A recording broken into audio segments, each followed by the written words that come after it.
This program features live coverage of an African safari and may include animal kills and carcasses. Viewer discretion is advised.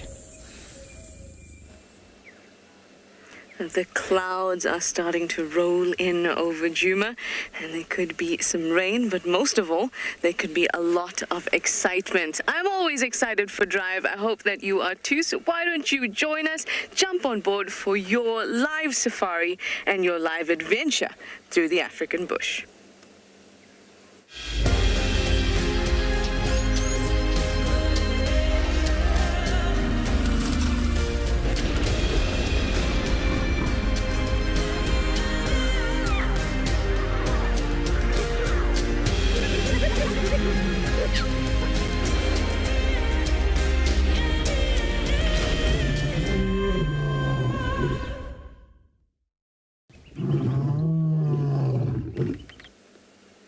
Good afternoon, everyone, and welcome aboard. I'm so happy to have you.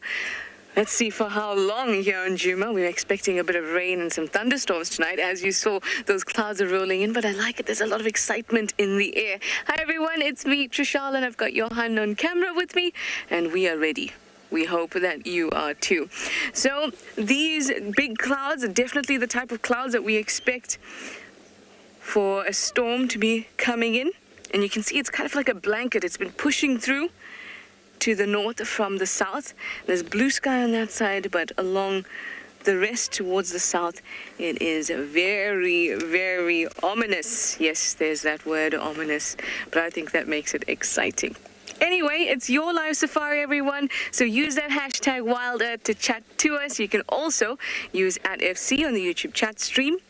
And you can also go to our website and register and use our questions and comments box. And if you're under 18, one of our lovely kids, you can use kids' questions at wildearth.tv. We would love to hear from you all.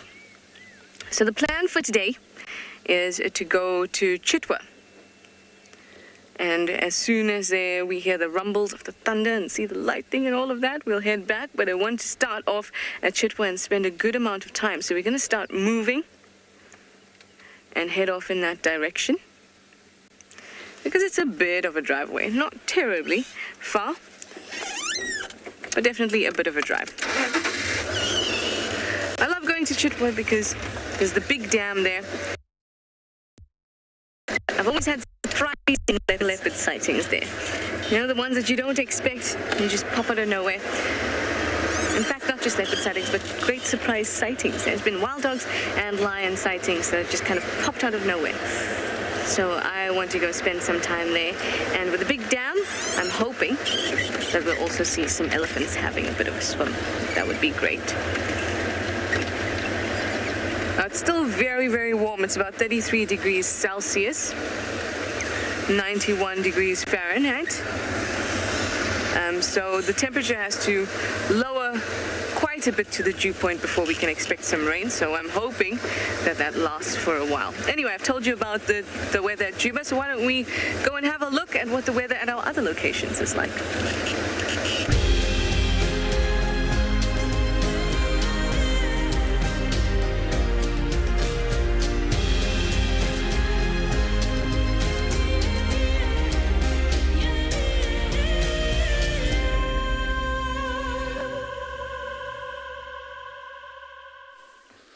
Good afternoon, everybody. Welcome to the other vehicle here on Djuma. And while we're looking at a tree that was struck by lightning about 3 years ago, and well, needless to say, the tree's dead. Hello, everybody. My name is Steve, joined by Paul on camera, and we are very excited to be out and about on Drive this afternoon. And we are going to focus on some small things. So the tree over there was struck by lightning in summer of 3 years ago. I can't remember if it was February or March. We had a lightning storm that hit very, very close to home. Noel was working here still at the time, and underneath this tree that got hit Noel later on found a deka that had this lightning bolt sort of scar across the side of its body. It had been charred to death. Well, struck by lightning, it probably killed it instantly. And I was asked yesterday if any animals eat animals that are struck by lightning, and well, that animal was definitely not there the next day. So I suppose there is some preference, but now with that tree being dead, it was a knobthorn. It now is open to all sorts of attack from insects, all sorts of attack from organisms, and it is a habitat tree until it falls over. Heard a bird calling just before. The black-collared barbet, as well as the crested barbet, as well as the woodpeckers, will find very nice homes inside these trees that insects are busy burrowing in and causing damage to, and they will cause the cavities, which then creates the wonderful nesting space for starling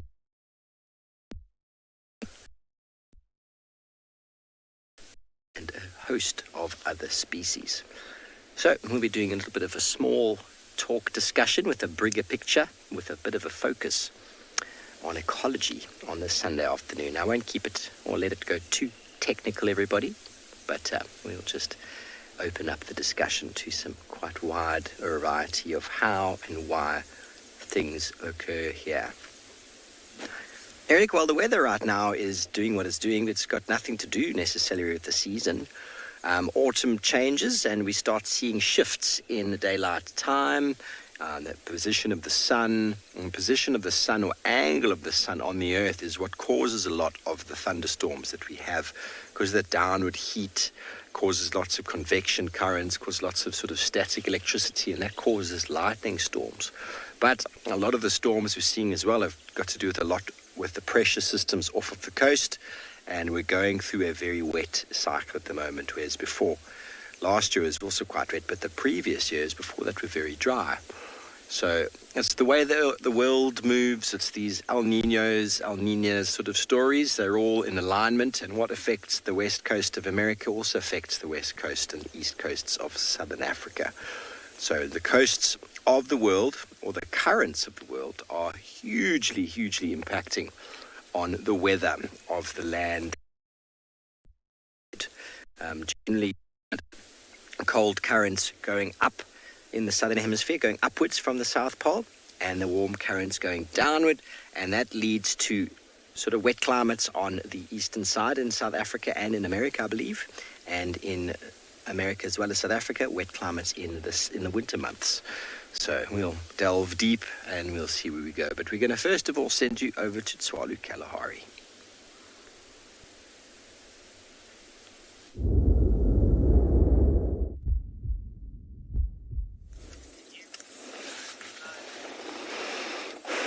Well, good afternoon, and welcome to a somewhat cloudy but very warm Tswalu Kalahari.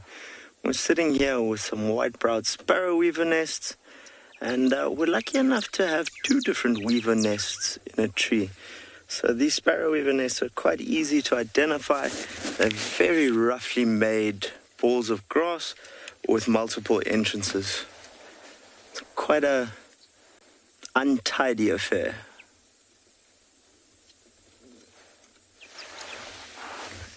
And here we have a masked weaver's nest. As you can see, it's a completely different style. This one's a very neat ball. Looks like a lot of effort and engineering went into this one's design. So you'll end up with a little bit of a difference here. But these are just two of the many species of weavers we have here. Good afternoon again. My name's Josh. I'm going to be your guide this afternoon for Tswalu Kalahari. And behind the camera is BK. Giving us a nice thumbs up there. Our plan for the afternoon is have a little look around and see what we can find of the smaller things. So in this case, we're looking at two different weaver nests, and then we're going to bumble on and see what we can find. But in the case of these white-browed sparrow weavers, they're colonial breeders with a dominant pair who will do most of the breeding, assisted by the other individuals. And those multiple entrances into these nests are a method to deter predators, in the fact that if a predator goes in one end, they can bail out the other. But generally you'll find the breeding is happening only in one nest, and the rest are for roosting for the rest of the pairs. Where if you look at our masked weaver's nest there to the left, which BK will head over to slowly. These guys are mated pairs and breed monogamously. As you can tell, it's a single affair. It's not a cooperative breeding at all. And a male will do his best to get a female's attention. He'll build a stunning nest, and if she approves, she'll move in. If not, she'll tear it apart.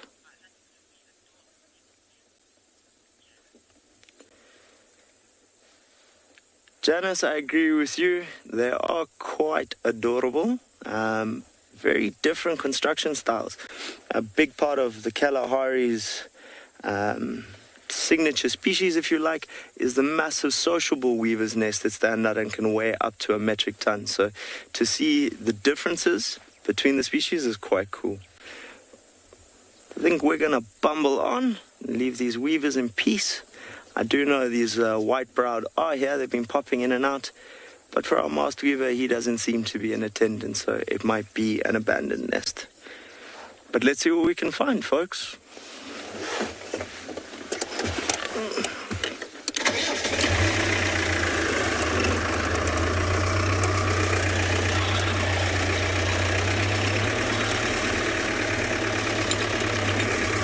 So folks, we're going to keep on bumbling and see what else we can find for you. We're going to be sending you across to Ngala, where Yapi would like to say good afternoon.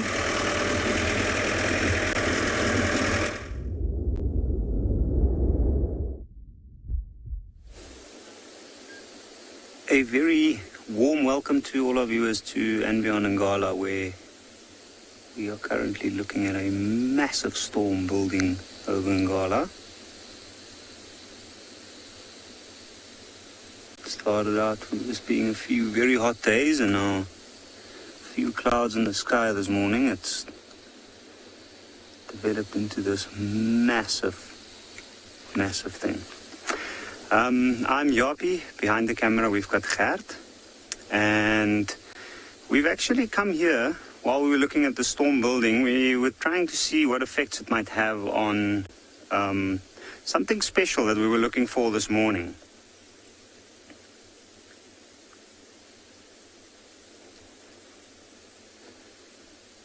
There they are. Just have a look at that. Shame you can see the eyes are half open. Flat down, very short, quick breaths. And they're pretty much feeling like all of us are feeling here in Ngala now. Quite lethargic and drained because of this heavy humidity that's built up here.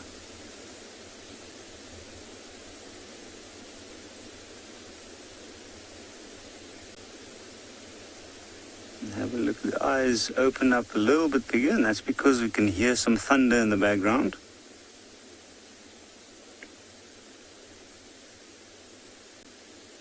The mother's also having a good rest off on the side. Now, they were down in the riverbed earlier today, and it was very tricky. We couldn't really get to them.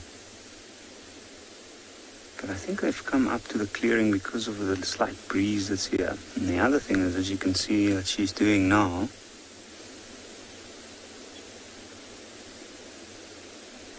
it's a good spot to scan the area.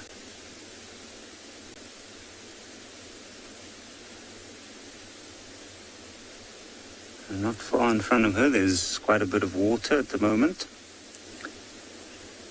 And these clearings are short grass clearings near a riverbed. So the perfect spot for general game to come and have a drink, and then also, of course, to feed.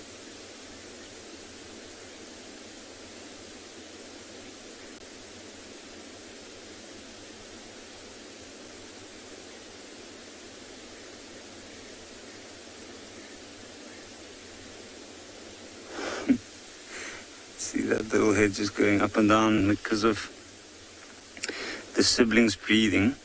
Now, what should be interesting to see this afternoon, I'm sure the Lioness is aiming at trying to see if she might be able to find something and even attempt to hunt. But with these little ones, tonight should be very interesting. If it comes down, if the rain does come down as heavily as it's expected to, and it's quite the experience for them. It can be a little bit traumatic. They're still very young, and even though they've been born into the season, luckily, which means that they've experienced a couple of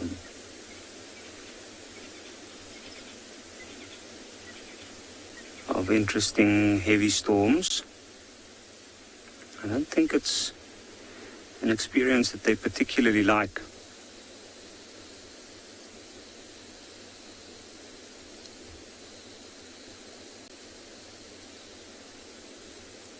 One of the other things with regards to a situation like this is also, I've often seen cats get very active on humid afternoons like this.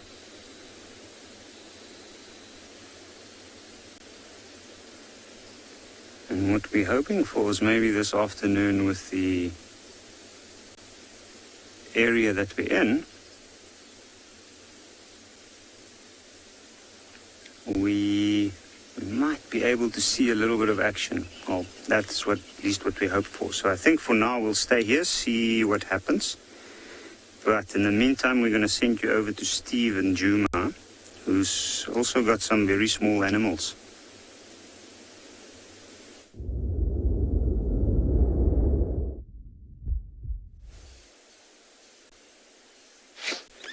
We had some small animals. Unfortunately, they didn't stick around for very long. The little dwarf mongoose. They've taken off into the thickets. They were quite relaxed. So you might have heard me broach the word ecology before. And a lot of people think, oh my word, ecology. Here we go, just in that pathway. Can you see them? No. Ecology, let's do our little starling over here. Ecology, everybody. I know a lot of people think, oh goodness, we have to be an ecologist to understand what is ecology. No, you do not. Ecology is the study of how an organism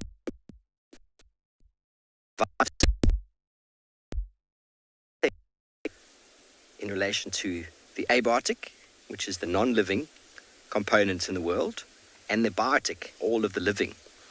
So the starling, for example, how does it survive with the temperature, with the rainfall and climate, and with its food? How does it get food? And how does it survive predators? How does it breed? Where does it breed? And a lot of that can be determined by its coloration, its size, its beak, the position of its eyes, and of course all birds are very well insulated against the temperature. Let's just move forward. We might get him again. There we go. You got him? All birds are pretty well insulated against sorts of extreme temperatures, as well as against sort of cold heat temperatures. So they keep quite warm with the down feathers and the ability to insulate those feathers, tuck their feet in, and then when it's hot, they open their beaks, let the wind blow over, or they wet their feet. There he goes again. Or if they're not fans of the temperature change, the coldness, like many people, then they migrate. They go somewhere where conditions are more favorable. So ecology is a very interesting and broad sort of concept that can be related to everything. So this starling has adapted an ability to walk around the ground because flying is expensive. You look at the small birds, the hummingbirds, for example, that flight that they undergo requires an enormous amount of energy. For example, just think about how much fuel the helicopter expends staying up in the sky versus a glider. A very different concept. So these are things we can talk about, and these are things we're going to delve into today with regards to how animals fit into the environment here, with regards to all of the ecological requirements. And we're going to send you over to Taylor, who's on foot in Prrivelands.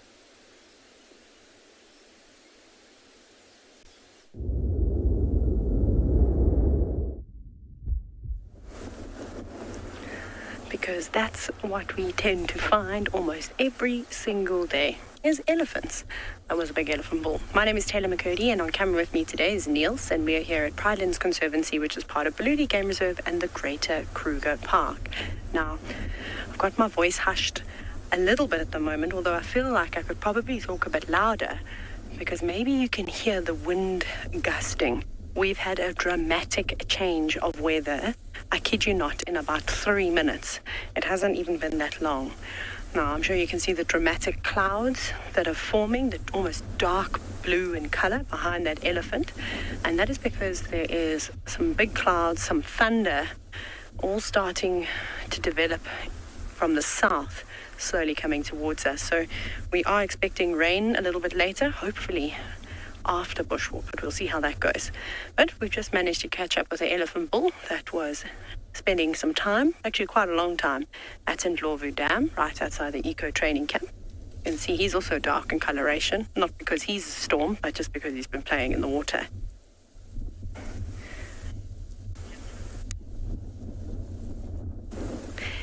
Dig Dag, I think you asked, do elephants have toes or twins?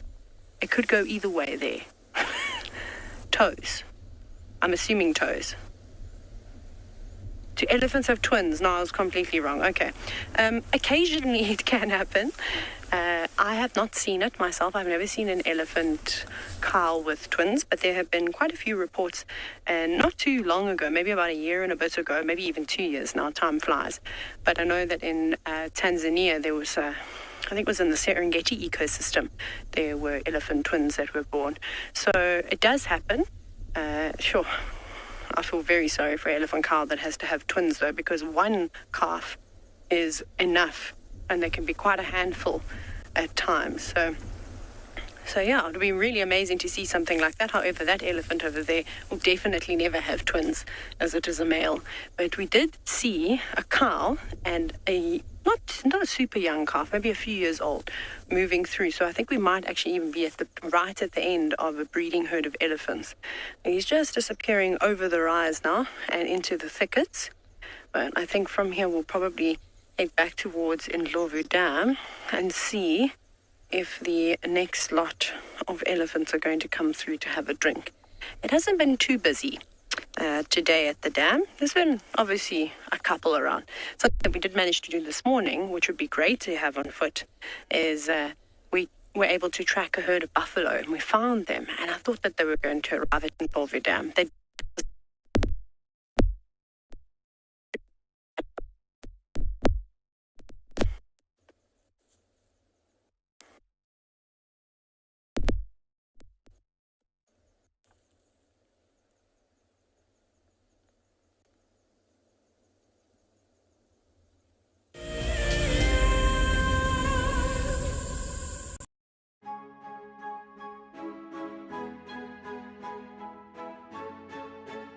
Hi, my name is Damon, and I'm a guide here at andBeyond Phinda Private Game Reserve. Join me and our resident ecologist, Craig Shelter Douglas, at the fireside on the 21st of March for a discussion on 2 of our conservation projects. In early 2016, andBeyond was faced with the fact that without some serious intervention, our rhino population could be in some serious trouble. And so a decision was made to start a rhino dehorning program. Sadly, the fastest mammal on land, the cheetah, is also racing towards extinction. The andBeyond Phinda conservation team has been working on a project that aims to increase the genetic integrity of cheetah in protected areas around the country. Sign up to be a WildEarth explorer and join us for a lively debate where we'll answer as many of your questions as possible. For all of you WildEarth explorers who bought plaques, today is the day that you will make your very first safari on our vehicle. Because we are quite remote here in the bush, they have taken some time to arrive, but I am happy to say they are here and they look great. Marcel has spent the day attaching them. Let's take a look. Before we mount these nameplates, we just give a light dusting of green paint. This is to better match them to the color of the vehicles and also to decrease the reflectivity of the metal and thereby staying sensitive towards the animals. Bumble crew, hopefully Dan Black, Liesl Apgar, and Alicia George. Well, it's time for me to get ready to take you all on a safari. Let's go.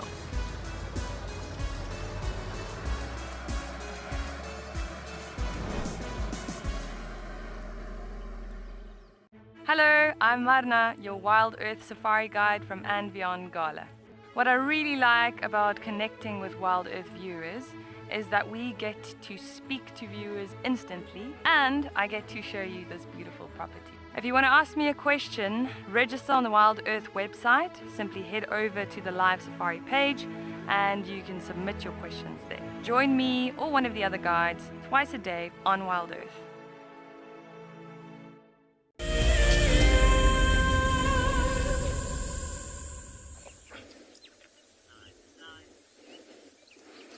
Well, folks, we didn't have to wait long. We just came into some luck and found a lovely herd of common eland. This is the largest living antelope.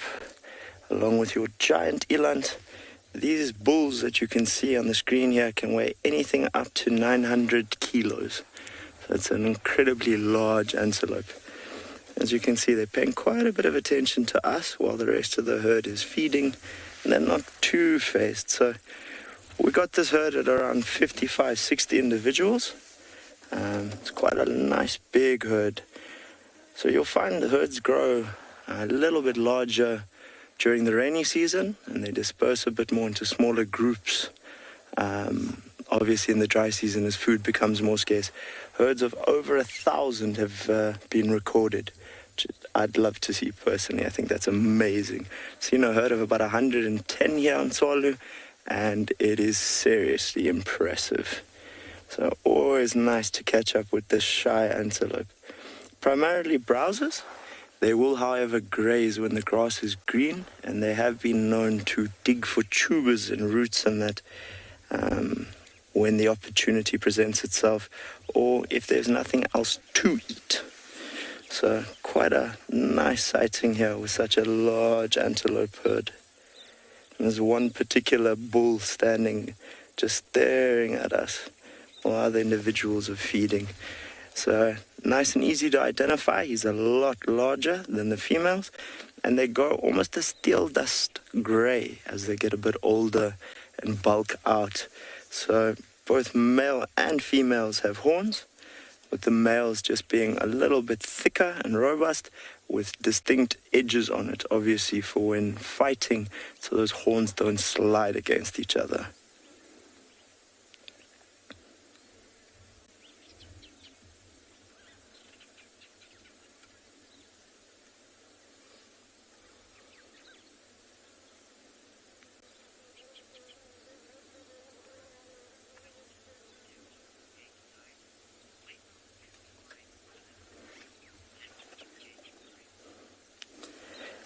Hello, Jackie, age 9, and thank you for your question. Where else can you find eland?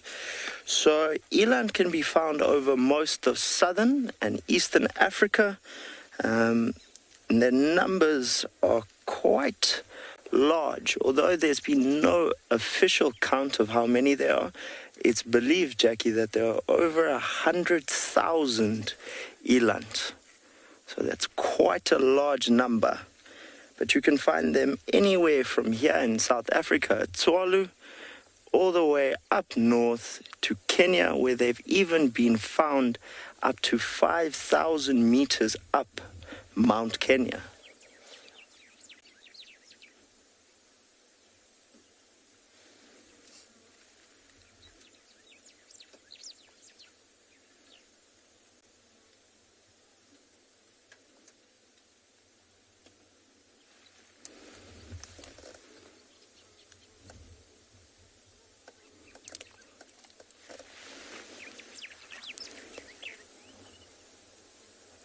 It is slowly but surely feeding. I think there's still a few more individuals on the other side of the dune, folks. Every now and then we get one or two popping out over that dune crest. So quite spread out.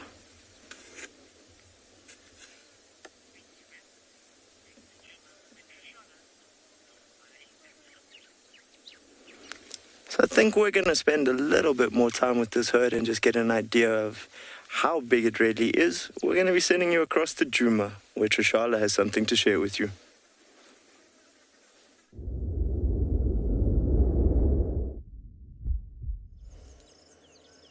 I do have another antelope, much smaller than the eland though, even though you wouldn't think, oh, a waterbuck is so small. Oh, and now the waterbuck have all moved. But at least we have a really, really lovely warthog munching away. This warthog has been busy for the last couple minutes with proper intent.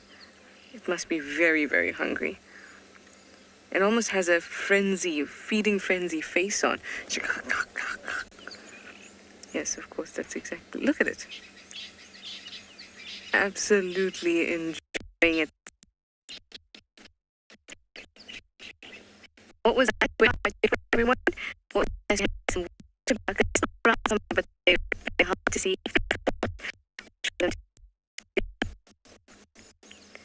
it was lovely. The waterbuck, the warthog, and some impala as well.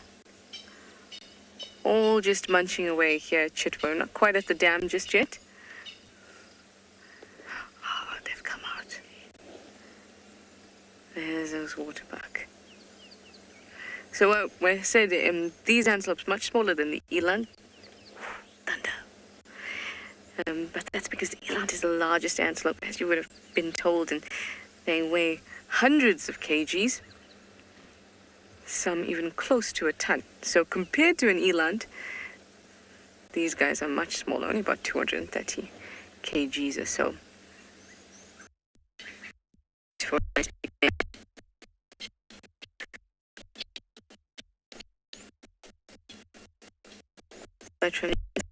Look at this. Look at this. The antelope that we get. Yeah.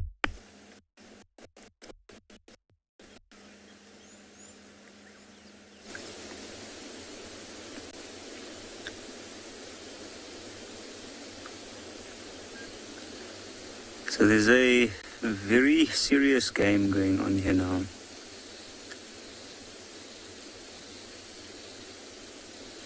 You can see there's a bit of pawing, the two on the ground. And here and there, a little bite to the face.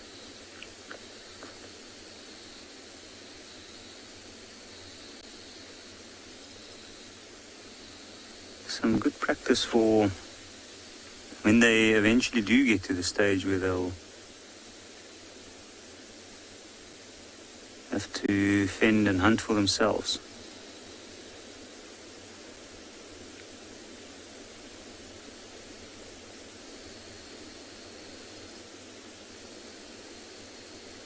And away, and that one there on the left's laying upside down, and that what seems to be quite an awkward position.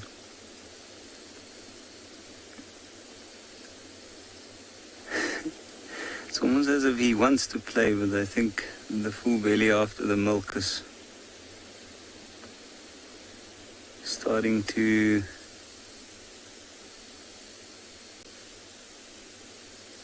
take a lot of energy and is probably starting to make him a little bit tired.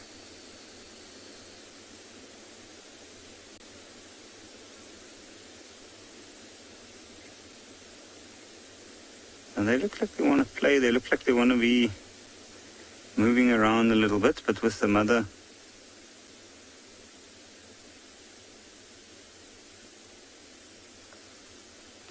being as flat and tired as she is, I think they behaving themselves very well.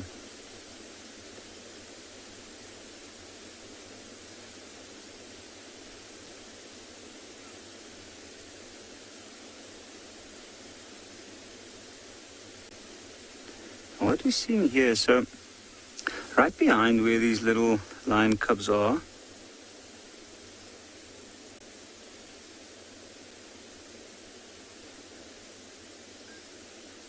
there's a dry riverbed, and it's quite a deep one, quite a steep one. It's very, very dense in there with a lot of little tributaries running into it.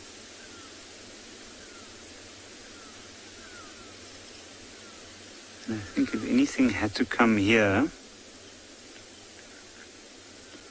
well, of course, they got the mother to protect them. But then at least they got that backup safety of running down into one of the dense thickets in that area.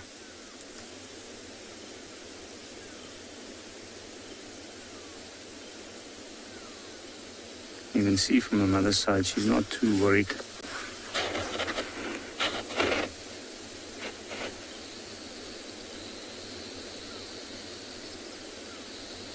The only thing now is that this is a spot that's quite popular amongst the elephants moving through the area. Few herds as well as occasionally buffalo bulls that come to wallow in the pans nearby.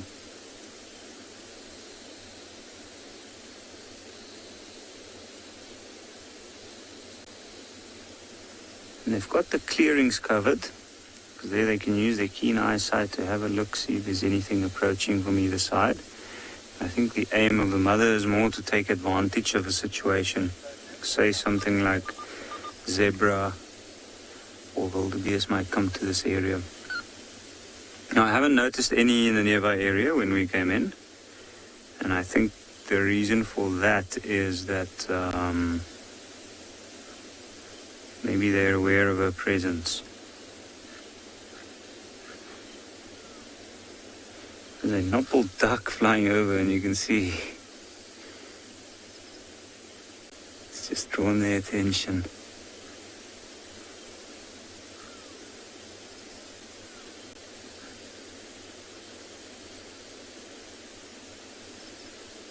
When they're this age, they're quite vulnerable, but they don't miss anything. And lions do a bit of bird watching, funnily enough.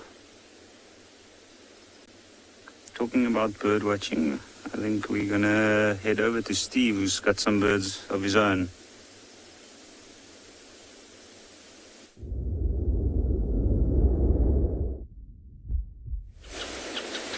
Welcome back to Djuma, everyone. We do indeed have another bird, a different type of bird to the one we saw before. This is the, I call it again, bulbul, dark-capped bulbul, sitting on top of a tree, a buffalo thorn tree, and it has been bathing. We're just here at the sort of spillway of the Vuytela Dam, and birds will bathe regularly so as to clean themselves, remove themselves of dust, or remove themselves of parasites, or there's lots of cleaning that goes on. We've got another bird in this tree over here. You can see him sort of top right. So I just want you all not to feel too daunted with the word ecology, because right now we're talking a little bit about bird ecology. You get plant ecology, you get mammal ecology, and then, of course, freshwater. You also get marine ecology, and obviously it can get quite broad, but that's where people specialize. But look at something, have a look at what it looks like, what's its appearance, how big is this, how big is that, what does it have here, what does it have there, and through those means, you'll start to figure out how does it survive, how does it reproduce, how does it breed? How does it get its food? Have you got a bird there, Paul? Okay, so what color is he? Where does it grow?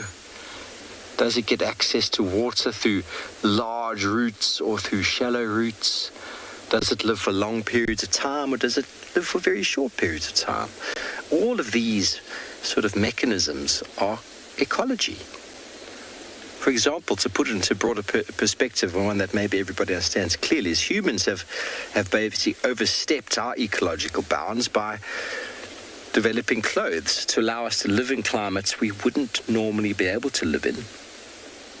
Shoes to enable us to walk further than we normally could, and then we invented the car to help us drive far further than we could. I mean, driving 20, 30 k's, 100 kilometers isn't a lot these days. Imagine walking that every day. It's just not feasible. We weren't designed to do it like that. And so out and we live in homes and shelters, and so we've sort of surpassed a lot of the ecological adaptations needed to survive. Throw us out in the wilderness and we are raw and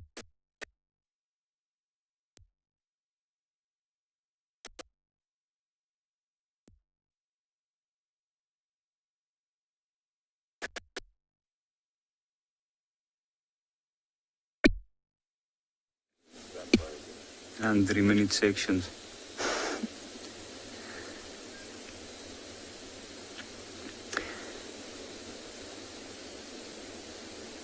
So you can see that they are still in the same place. They look like the playing's been quieting down a little bit.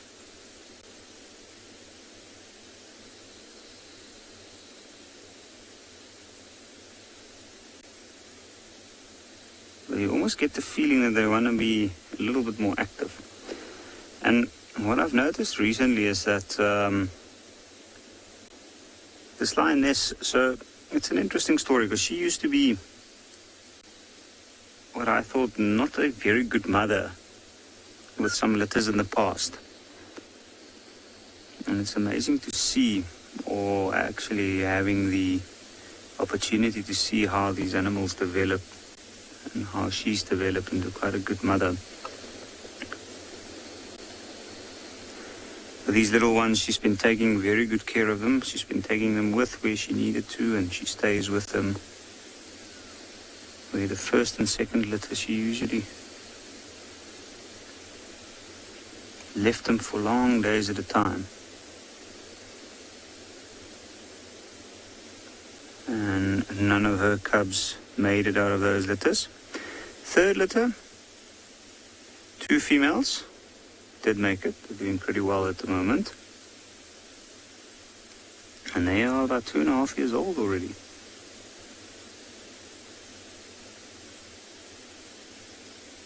Okay, there we go. Now it's getting a little bit more intense. You can see the claws come out every now and again. Trying to go for the soft spots.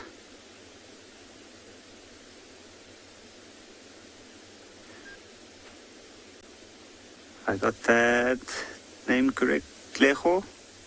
These lion cubs started eating meat at around, they were actually feeding on meat quite early on, like around 2.5 months we already saw them eating meat. At the moment they are basically 3 months old. So they're still very young and they've already started, and I think it's also part of the weaning process. I saw just now when they wanted to go and have a drink, the mother has been stopping them from drinking. She doesn't just let them drink whenever they want to. That's usually the start, and that's when we know the little ones are switching between drinking the milk as well as having some meat. I think it's also just easier on the mother that way and on them. And she's been traveling quite a bit of, she's been covering quite a bit of ground with them. They're so small. They've been walking very far distances, and it's amazing to see how suddenly, after about 2 months, the pace just gets picked up. You can see her head's also picked up now. And that's because there's quite a steady breeze coming from the direction that she's looking in.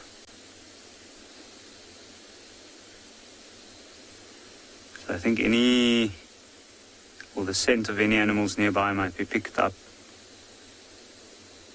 And then also the winds often a factor that changes their behavior.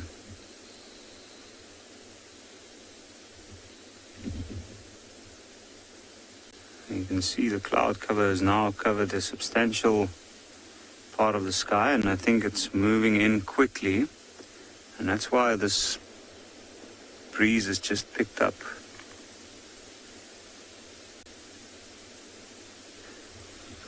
And usually with something like this, a change like this, there you go, there's a yawn. This might be a time for her to make a move. You can see the little ones. They're also a little bit more aware at the moment, so they're watching her very carefully. They know.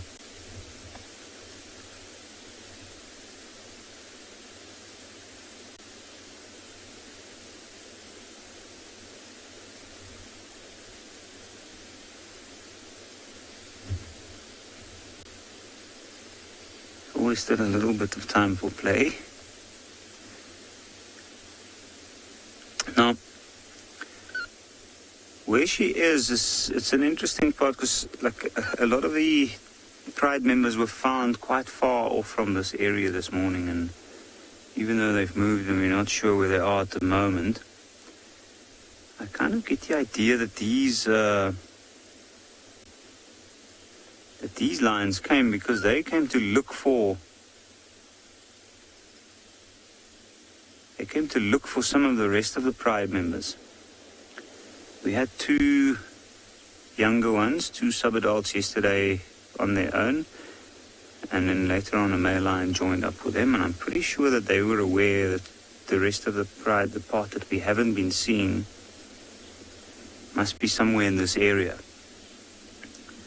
And I think she had a bit of a longing to get back to the older lionesses and see how they were doing. And that meant these little ones had to follow her for a long time. You can see that one's got a proper grip there behind the ear, the other one. That must be quite sore. So when the mouth was open, oh, they got a good grip on the ear.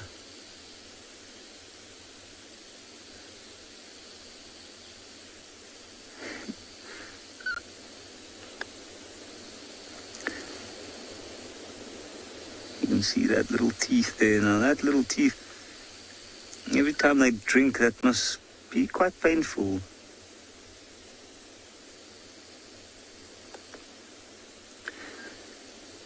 Shreya, what is the factors of determining a pride's favorite meal? That's a very good question. I don't know the exact answer or what to give as an exact answer, but if I had to take a guess, I'd say it's only environmental factors, and that's usually determined largely by the particular area that they found in. So it depends on the availability of the prey species, like what prey species they have, whether it's more wildebeest, more buffalo, and then also things like genetic inheritance within the lions. Also learned behavior to an extent. Like what the Pride has been trying to hunt and what they've learned to hunt, and then passing that on to the next generations.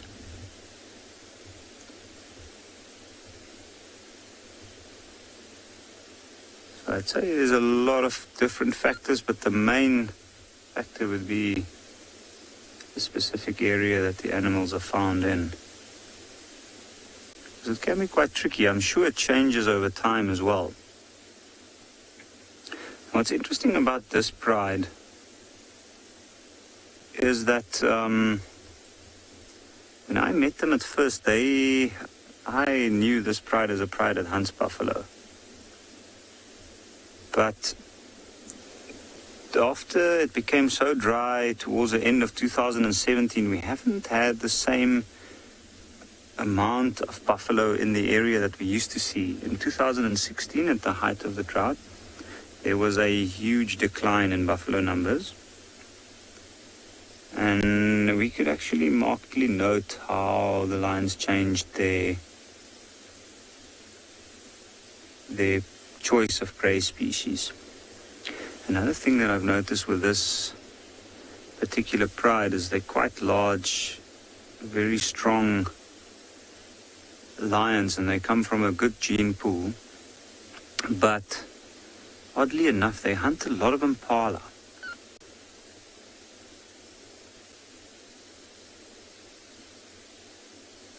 fact, I think out of our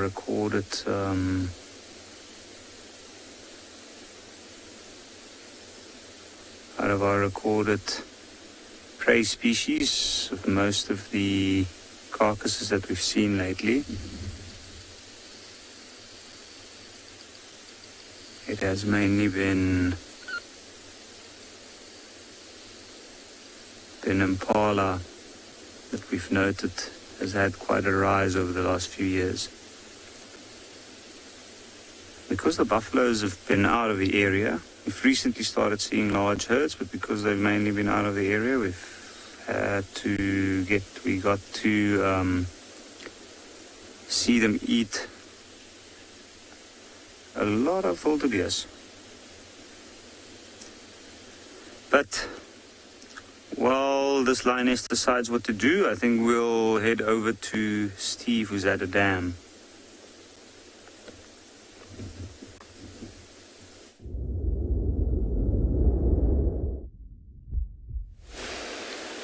Welcome back, everybody. Apologies for earlier. I'm not sure how far we got into the discussion there, but we're back with some birds, and we are going to delve and do all things ecology this afternoon. I hope you don't mind, but it will be a wonderful learning experience for many. And for example, these guinea fowl accumulate in a group. They got lots of spots. Their breeding readiness comes at a time when they've got blue heads, so that advertises to the other individuals that they are ready, and they're able to survive off many, many different types of vegetation types, and their adaptation to the ecosystem is profound. That's why they don't have to migrate anywhere, and that's why there's so many of them around. They actually form a buffer food for many of our predators in times of sort of low prey availability. So when we move from the guinea fowl into the water that we have here, we've got some ripples of a hippo, but let's go to the plant just floating over here. And life itself all sort of originated from the oceans, and the earliest life forms came in the form of plant life, the green algae in the oceans, which was able to then photosynthesize, and that's what created the oxygen that we have in our atmosphere, and that is where life started. Now, plants in the ocean, as well as animals in the ocean, aren't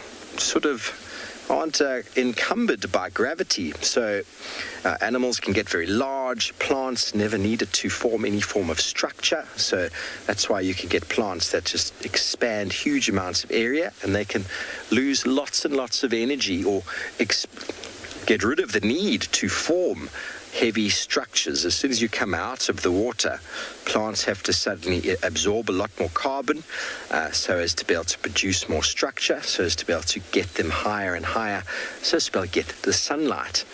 And plants in the water like this obviously compete with other plants of the water, but they just spread out. And very, very primitive sort of systems. They're able to absorb nutrients directly from the water because it's already there in solution. It doesn't have to come from the soil. Remember, the soils are always washing into the oceans and into the rivers, so there's always nutrient pools there to be had. The adaptations that these plants have is their ability to survive in the water and be able to absorb the oxygen from the atmosphere. Absorb the carbon dioxide from the atmosphere and releasing oxygen. And that adaptation is what has led to the entire ecological sort of environment that the world is today. Without those early green algae, nothing would be the way it is right now. But then those plants moved out of the ocean. And if we just go over to the bank on the other side, you'll see the competition in a little band of trees and grasses over there, as there's a number of tree species, number of grass species. They can't move like they can in water.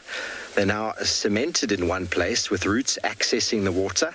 All of them are competing for the same space. All of them are competing for the nutrients that are there, because the nutrients are not moving around like in the water. And at the same time, they're also competing for sunshine.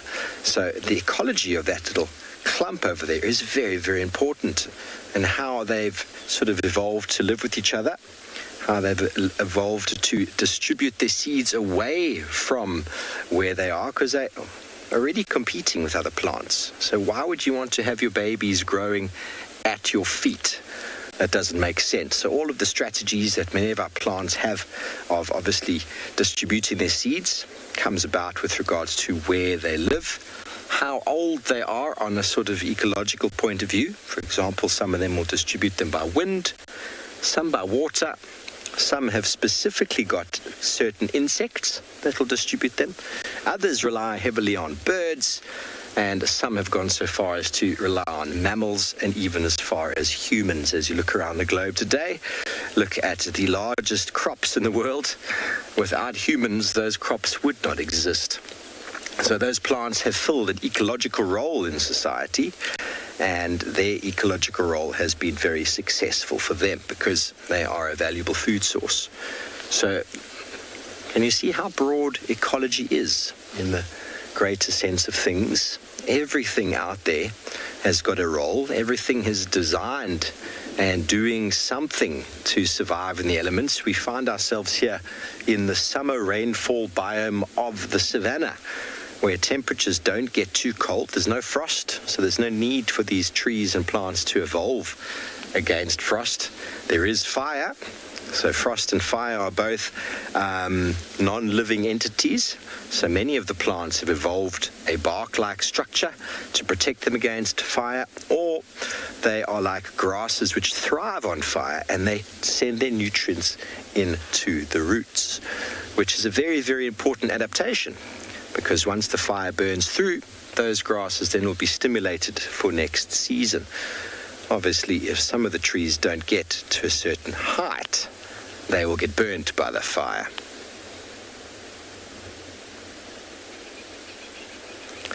Well, scenic, essentially aquatic plants do occur in water areas. They move into those areas if they weren't there beforehand, and they're very important as they filter out the nutrients. The nutrients are constantly filtering down into these aquatic systems. Estuaries are a prime example. Estuaries are the sponges of nutrients that absorb huge amounts of nutrients from going into the ocean, and wetlands around the world, which are filled with reeds and sedge-like plants, which are vitally important to the regulations of flooding, are being destroyed. There are less than 5% of natural wetlands left in the world because of their nutrient sinkability.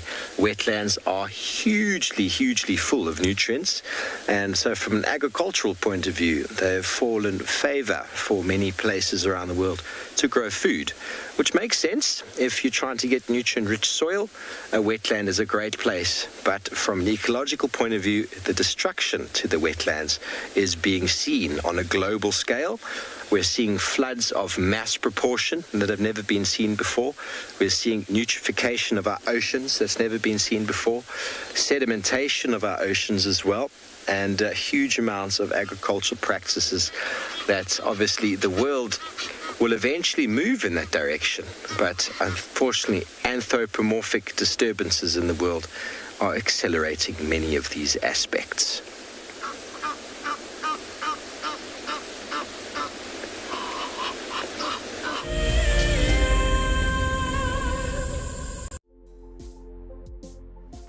On the 27th of April, WildEarth will be turning 14 years old, and we wouldn't be here if it wasn't for all of you. And to celebrate, we will be finishing the beautiful book that we started last year that looks at the history so far. But we do need you to be part of it. Please submit your most memorable sighting, or what WildEarth means to you, or even just your name and a comment to be included inside the book.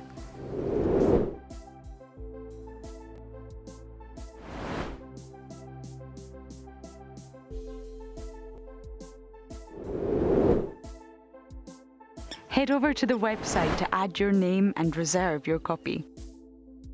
We are offering a 20% discount on all books bought before the end of March. And a big thank you to all of you who have contributed to the book so far.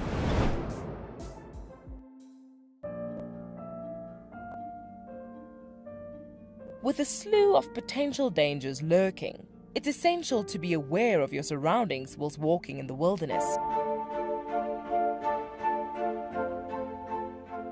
20 yards away from one of the most endangered species. This is a big bull. What a moment, what a close encounter with an Ellie bull. He's just over here now. He's moved completely away. Being on a bushwalk and seeing a leopard, I mean, it's ridiculous to be this close to a leopard on foot and for him not to run is absolutely insane. How crazy was that? Through the gap there is just the back of the head of a male lion. He is absolutely unaware that we are here right now. I'll tell you, seeing lions on foot, it definitely brings out the caveman in you, this little scared human being. I got into wildlife filmmaking because of a passion for nature and a notion that I could make a difference. Helping others fall in love with nature brings meaning to what I do. It's also a lot of fun. A couple of times per week, we receive some very heartfelt messages from viewers telling us about how WildEarth has made a difference in their life, whether it's helped them through a difficult period or simply helped them to reconnect with nature. I think that's why we do what we do.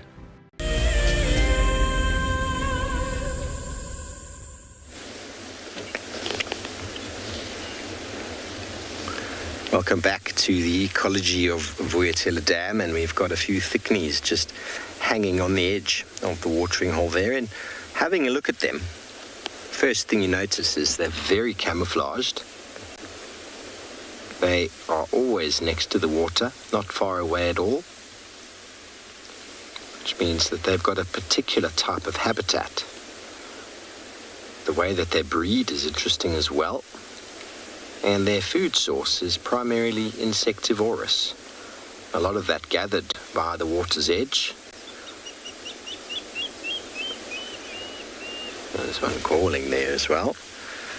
So ecology of how an organism survives, where they survive, around the world, the different climatic conditions combined with the different soil conditions and elevation are three other elements. Well, I suppose climate is the rainfall and the frost, the temperature. Fire is one we spoke about before.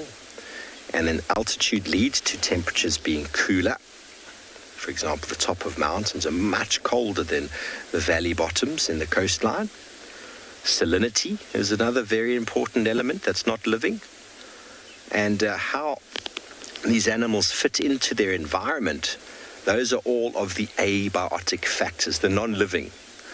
So once you can get past that and you find out where the preferred area is and how these animals have evolved to live there, then you can start looking at how they evolved with the other organisms themselves, so other thickneys, or with predators, crocodiles, monitor lizards, birds of prey. What is it that they do to survive against these individuals? And it's not uncommon to see a thickney parent chasing away a monitor lizard or making itself very big and wide and standing with the wings spread out to protect a clutch of eggs that's just hidden on the ground in just a scratch of sand, completely camouflaged to the ground with eggs that are known as pyriform, which means that they don't roll away. If they roll in a circle and back to where they started. So the bottom is fatter than the top, pyriform, not like that. So that's an adaptation that birds had to go through to lay eggs on the ground. So probably a very basic sort of egg laying, or should I say nesting strategy, but the ability to change the egg shape, because you must understand the cloaca of a bird is only a specific size. Now the egg is going to come out at a very different angle and different shape, and that can't be easy for the bird to do. But it can also influence the time of year for breeding. When is the food available? When is it too hot if you have your eggs just on the sand? So how the birds survive in those environments, like Gavin's asking, wetland birds. Well, Gavin, wetland birds have got many, many different types of strategies. It depends on whereabouts you are in the wetland. There are many reeds and sedges, and there's many, many warblers and aquatic, or should I say small little LBJs that nest in and around those sort of sedges and reeds. birds that use the grass themselves, which is obviously green most of the year, so they can actually change their breeding strategy due to the fact that wetlands are generally always wet because of the rainfall and the moisture. So that can also influence when those birds can breed. But many of the aquatic birds that we talk about,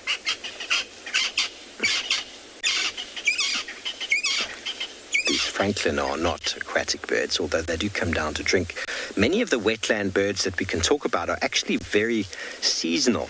Many of them actually fly all the way in from Europe into our summer months to come and spend time down in South Africa where they don't breed. Many of them will go back and breed that side, and many of them sort of just hang around on the edge of watering holes, edge of wetlands, and they've got very different designs of beaks. Pied avocet, the sandpipers, and the length of the beak, the length of the leg, the shape of the beak, the angle, does it curve up, does it curve down, allows them to feed at a very different position in the landscape versus some of their counterparts. Obviously, many of the other birds we have that float around, like grebes, geese, ducks, cormorants, all of them have got so many different specializations to survive in those wetland aquatic systems. But the specialization is just slightly different from their counterpart, but enough so that both of them can live in a very similar environment, accessing a very different resource. Cormorants and darters have evolved themselves to not preen themselves at all, to not even have the glands, so that they can physically swim under the water and catch fish. So that means that they have to spend time sunning themselves, spending time out on logs in the sunshine so they can dry, because trying to fly when you are soggy wet makes life very difficult. So that's a very, very unique adaptation, the swimming birds. And obviously all of the birds that we have that filter feed, ducks, geese, flamingos, the ability to actually physically filter feed the algae out of the water is a very unique adaptation, which allows those animals to survive in places where others might struggle.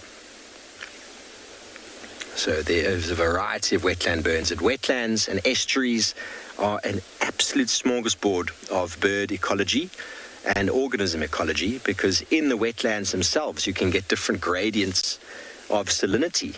And in the Knysna estuary, for example, because it's open to the ocean, the Knysna estuary is down in the Southern Cape, because it's open to the ocean, you've actually got lines in the sand where the salinity has changed. So 1 centimeter left or right, and the salinity is at a different level.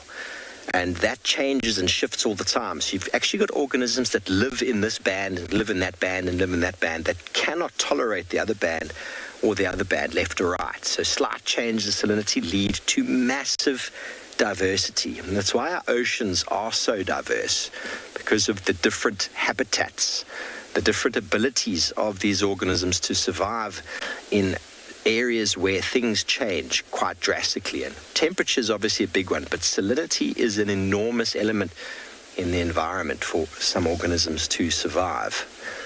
So estuaries, especially open to the ocean, unfortunately, many of them, because they are the sinks, they are the drainage of the land, and anthropomorphic activities inland have also, and still are, impacting on wetlands and estuaries at the same time. Okay, well, it sounds like Trishalla's caught up with a massive animal. Let's hope it's some elephants.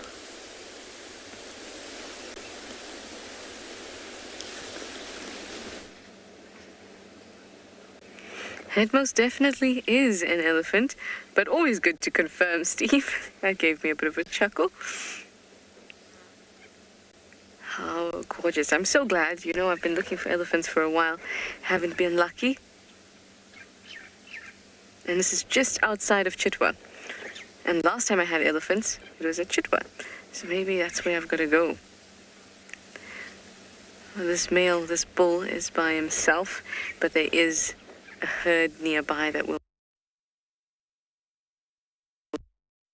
time with him. And really, I just want to listen and watch as he feeds, because they're just beautiful, so deliberate,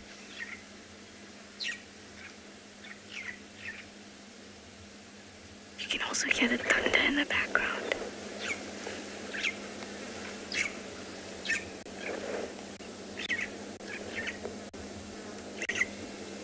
I love hearing thunder and looking at elephants because it is the one thing that seems to actually compete with their presence.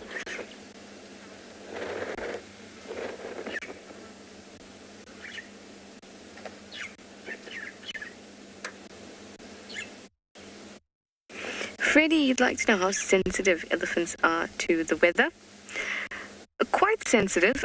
Obviously, it's a difficult thing to answer because you're asking about sensitivity. But what I can tell you is that there have been instances where elephants have left a certain area, and by leaving that certain area, they've been avoiding storms, even hundreds of kilometers away, but are moving to that area. They've been able to detect that a storm is coming and then move off. They wouldn't, that wouldn't have been published if it wasn't correlated, as in it's not a coincidence.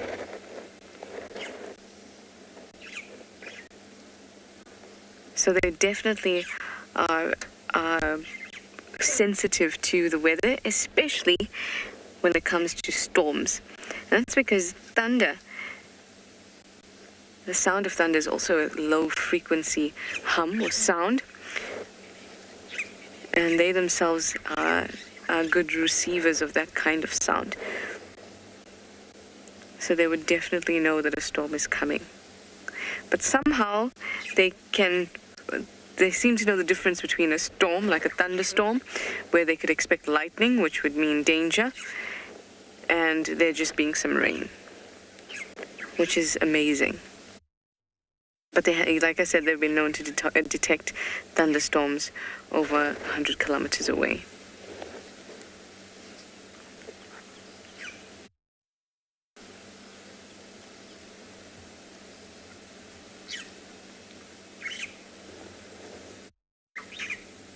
Isn't he beautiful?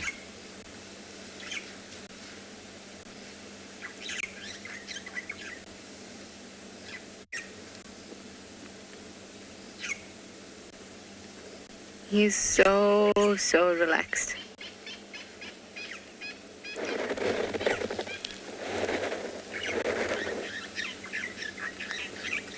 Fine, I will mention the elephant in the room. Yes, he does have his penis very, very extended. And that would be a show of dominance. He's feeling a little bit like he wants to tell us that he's the boss. He's probably experiencing a heightened level of testosterone a little bit. And that's why he is showing us all his glory so that we know that he's way bigger than us.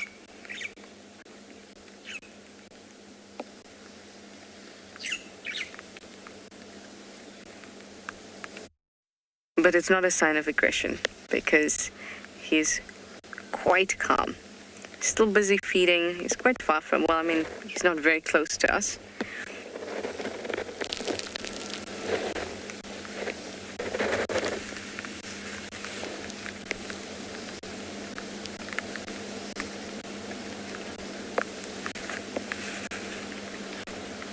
Hi, Jamie. You're 5 years old. That is an excellent question. You'd like to know if you'd be able to survive without his tusks? Yes, he most definitely will. There's lots and lots of elephants that have no tusks.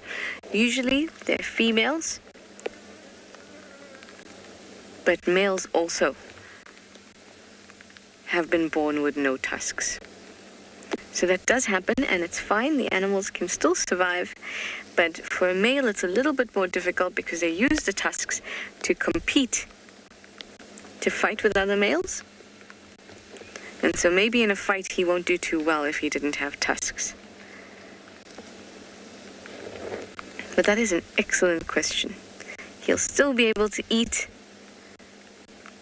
so he'll still be able to survive, but he may not be able to reproduce. Look, he's got an earring.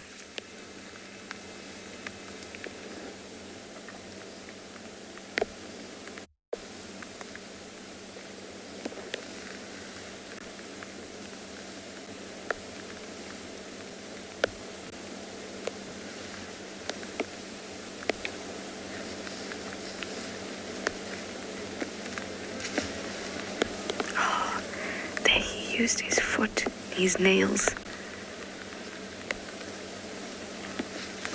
to cut the grass. So he held it with his trunk and then he uses his nails. Hello. I'm just going to quickly shift you to these sand grouse that are acting as if nothing's happened. They don't have this massive elephant next to them. No? Just minding their own business.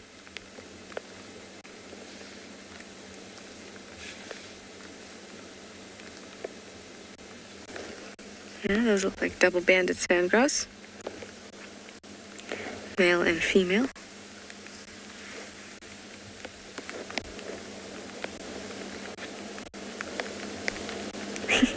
I love looking at small animals when there's something else happening or something else going on, and you just...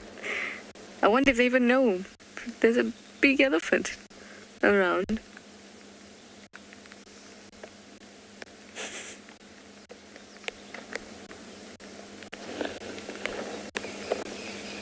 He's moved a little bit further away from us now. He's flapping his ears. I hope you could hear that.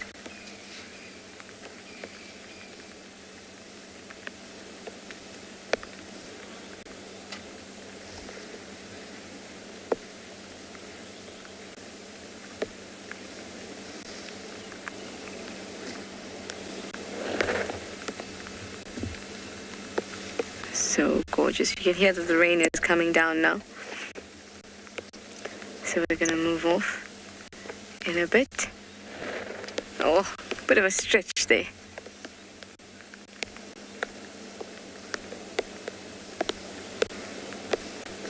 I actually wonder if this male might have a problem. And because I've not seen the penis extended for this long without any reason. So let's hope that he's fine. Or you'll see some kind of movement. Oof, that's some proper thunder.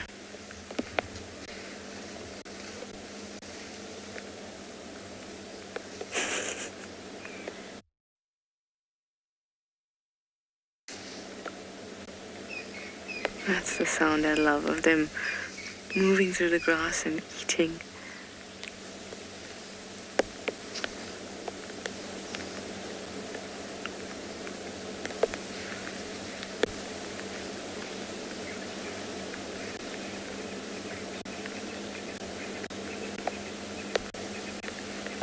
So Jamie asked that question about his tusks and whether he'd survive.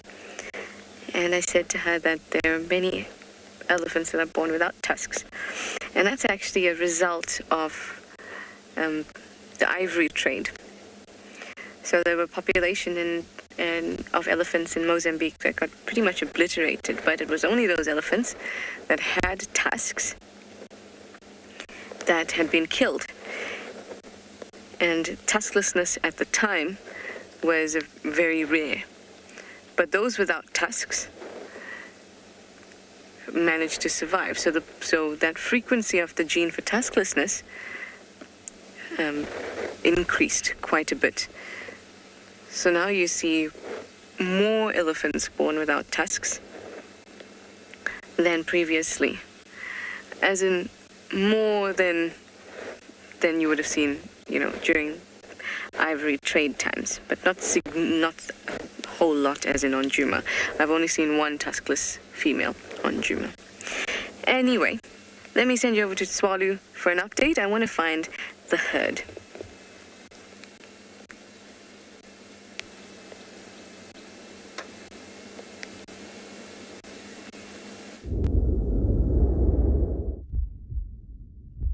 Folks, looks like you spent some nice time with Ellies. It's definitely an animal I miss guiding here in the Kalahari, as much as I gained exposure to so many different other species. I do miss seeing the gentle giants.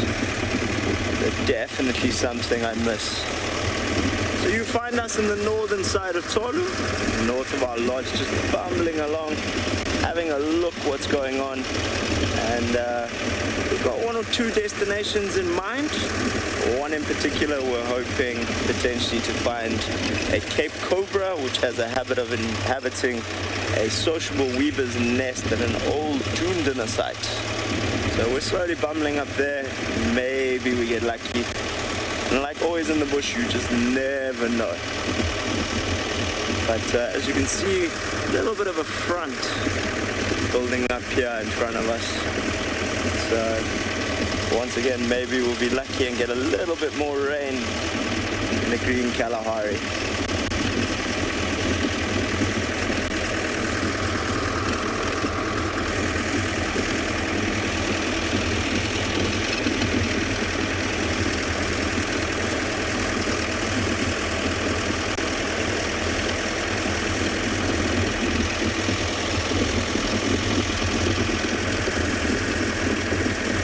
Of these armored ground catarrhs on the road. They'll vanish with the first rains. Well, not the first rains, the first cold.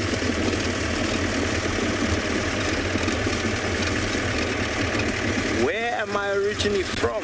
So I was born in Kenya. And I grew up between there and here in South Africa. But I was originally born on the Maasai Mara. Here's something we haven't seen in a little while. Just to our left, completely ignoring us, is a bull. Let's see if maybe if we give him a little bit of time, he'll be kind enough to sit and give us a little bit of a smile.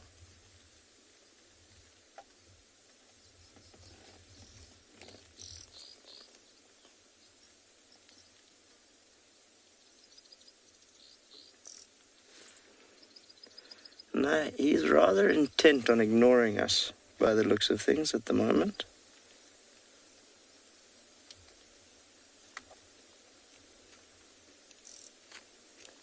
So as you can tell, with the clouds coming over, it's starting to cool down a little bit and our game's getting a bit more active. So he's having a little nibble there. Very similar face painting almost to your gemsbok, but obviously a very different horn structure, which you can see quite clearly there, as well as a very different colored animal. I'm going to try and see. He's definitely not going to smile for us at the moment.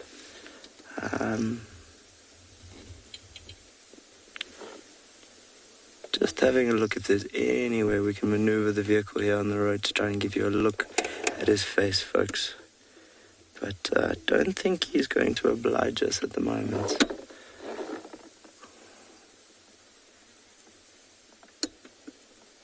Just going to roll a little bit forward, see if we can't get a different perspective on him.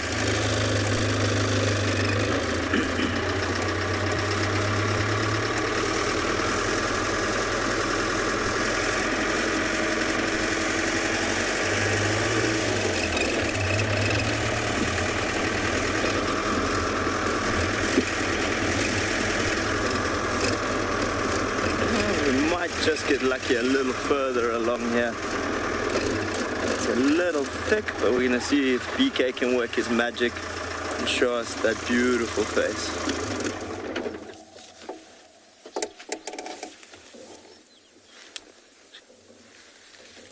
Oh, he's not interested in posing for us today, that's for sure.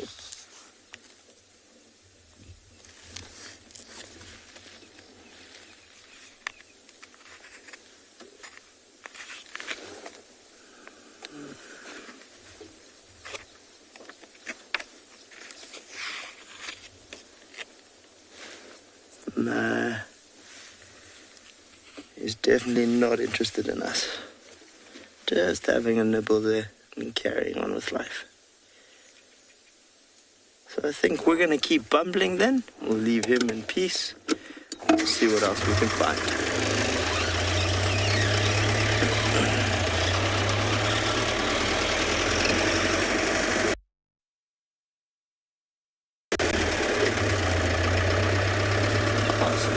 spurts. A very quick visual there.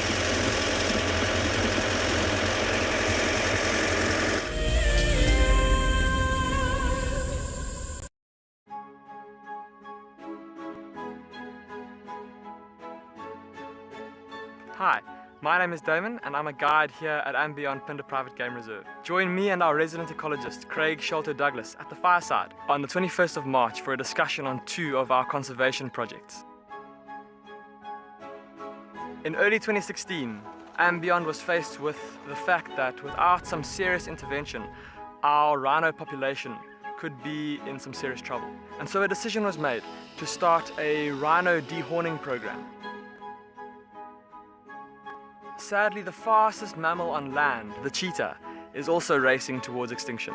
The andBeyond Phinda conservation team has been working on a project that aims to increase the genetic integrity of cheetah in protected areas around the country.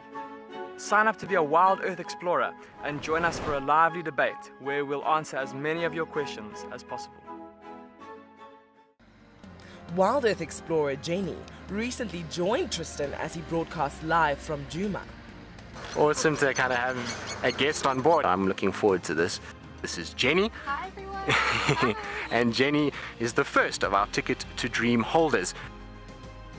If you want to go on safari with a WildEarth guide, whilst honing your bush knowledge and of course featuring in one of our shows, then head over to our website.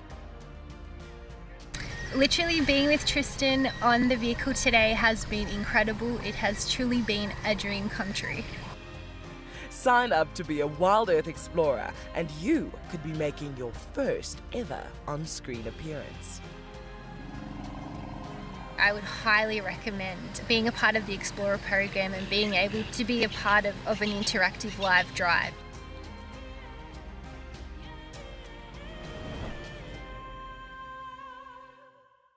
It's a huge privilege to be in these incredible places with these amazing animals. I love filming lions. When they do get up and do something, it's always spectacular. When they are playing, are incredibly fun to watch, especially sub-adults and cubs. I love being in the bush and working in these incredible places with these amazing animals.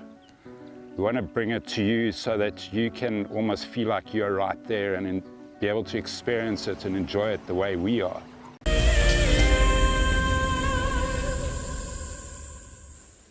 Alert, alert. Cute baby, elephant baby interaction. We're just gonna watch and enjoy. If you have any questions, of course, send it through, but the sounds and just watching it is so cute. It's big, big bits of this vegetation and it's throwing it all over the place.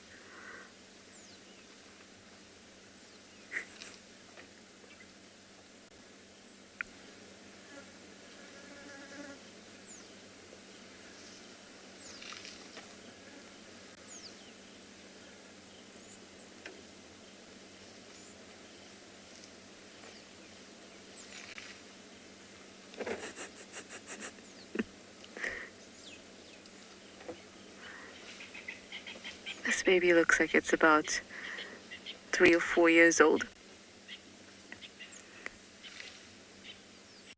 I'd lean closer to 3 because it's actually quite tall, but the tusks are quite small.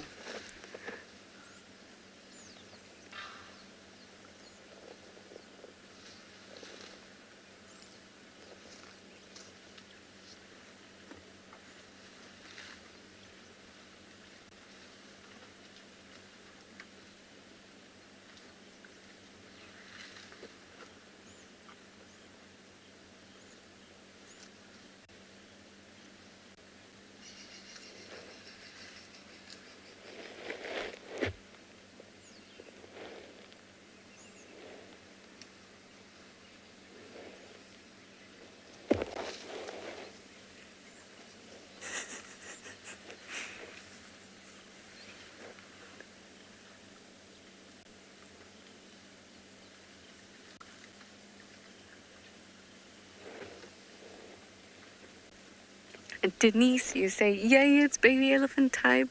Absolutely, I haven't had enough of this.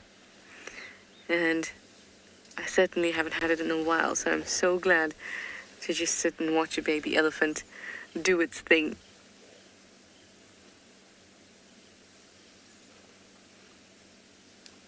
I love at this age, they try to imitate, or they, imitate the adults.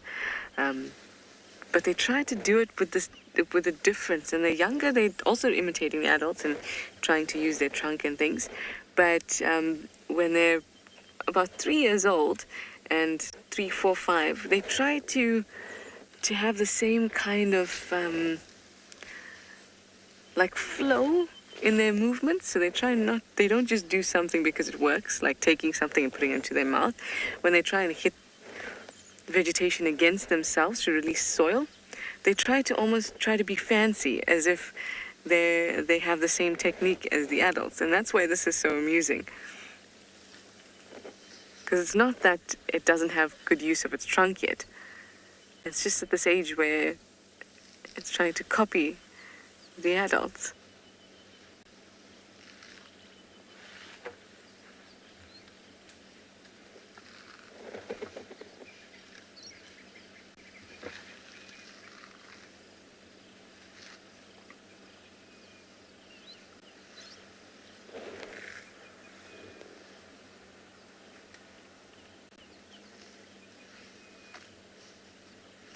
See?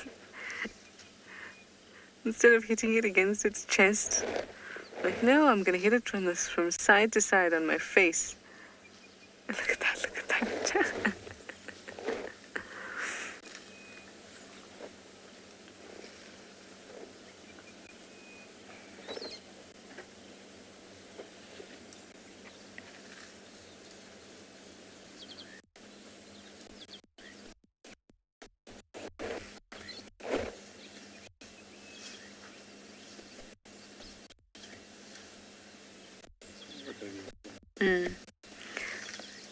This is a very, very small part of the herd, but there's another youngster there.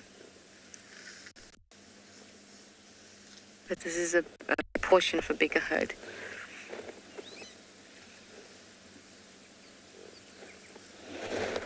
That little one is littler than the one that we were watching.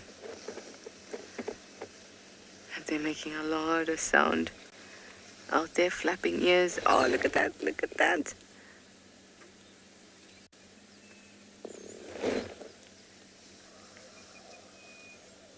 Do you hear that scream? That's the rest of the herd.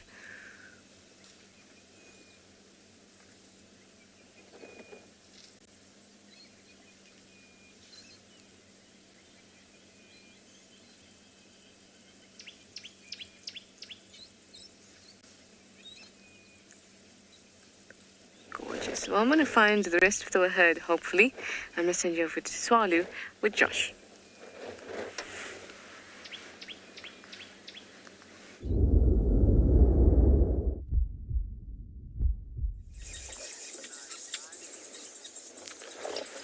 Well, folks, welcome back.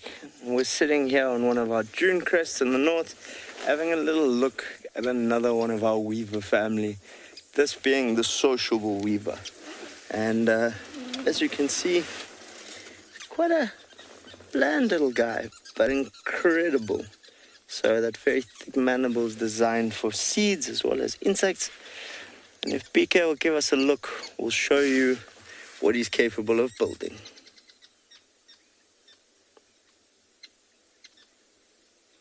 And there you get an idea of a very small sociable weaver's nest. This one is part of a much bigger one, which by the looks of things, unfortunately, broke the tree branch it was on and has come to its end. Now, what you will find is the birds will try and reuse a large amount of that mass, but these nests can weigh up to a metric ton. Now, if you add in rain and that extra weight from the water, as well as quite strong winds, it's not hard to see why they're capable of breaking the limbs that they're being built on. In this case, a limb from a silver cluster leaf. If BK is willing to pan a little bit to the left there, you'll get an idea of how much rain we've had here by looking at the root system, which has been exposed not only by the rain, but also by the wind.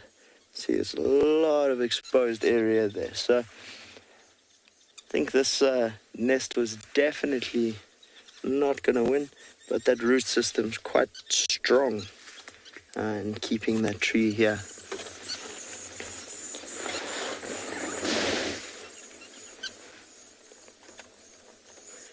So these birds have quite an interesting little relationship with your pygmy falcons, who will occasionally take over a chamber, and although they might steal a chick or two, what they are very good at is keeping away your snakes. Now, your Cape cobras and boomslangs are very partial to a chick or two, and obviously are capable of eating a lot more than, say, a pygmy falcon would. Also seen acacia-pied barbets and one or two other species who will use the chambers for roosting. I haven't personally seen it, but I have read that red-headed finches will do it as well. So I'd be quite interested to see. I think this entire little sociable weaver colony almost becomes its own micro-ecosystem with a lot going on. Everything from snakes and that to your weavers. And you'll notice some of your skinks and groundnut when they hear the alarm calls from the social weavers, also scatter. So there's a lot of mutual warnings and that going on in this area. But they make quite a racket. So they can have colonies up to 500.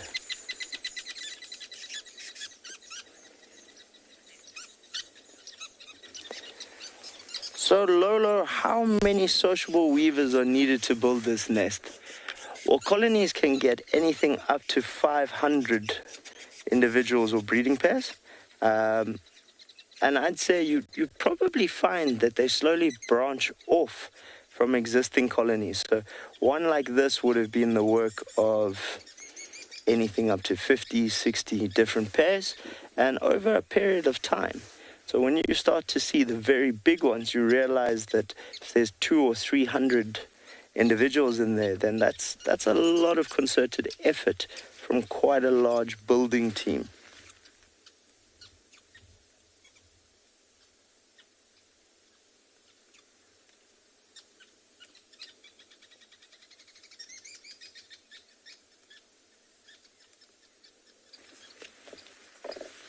Just thinking about it now, I'd definitely say with some of the larger ones I've seen, we have one, for example, that's taken over our airport's arrival building.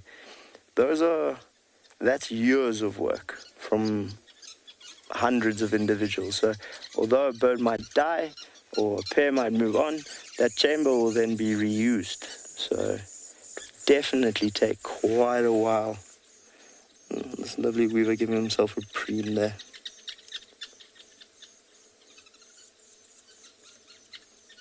If we sit and listen, you can hear lots of them talking.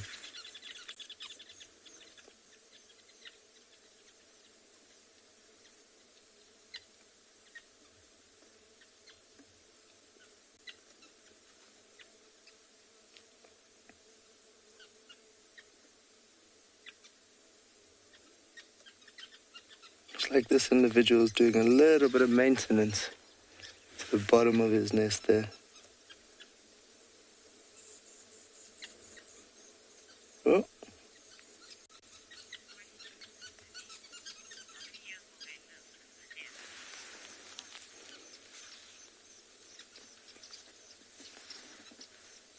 So Denise, they'll live in this colony for most of their lifetimes, if not all of it.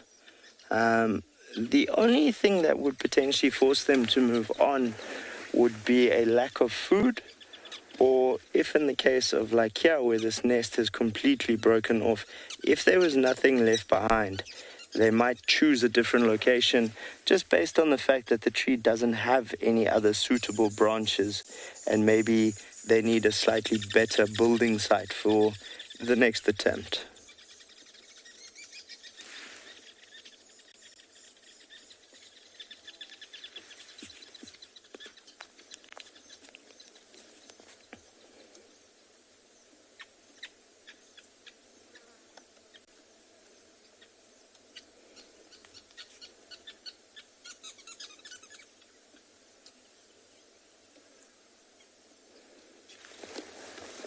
I believe there was a study done. What have we got going on here? BK's got quite an interesting visual into the nest there.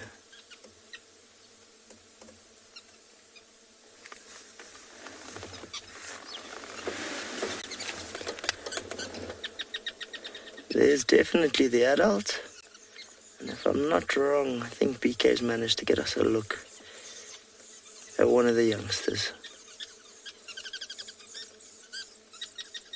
As you can see, the adult's doing a little bit of maintenance to the nest there. Just making sure everything's where it needs to be.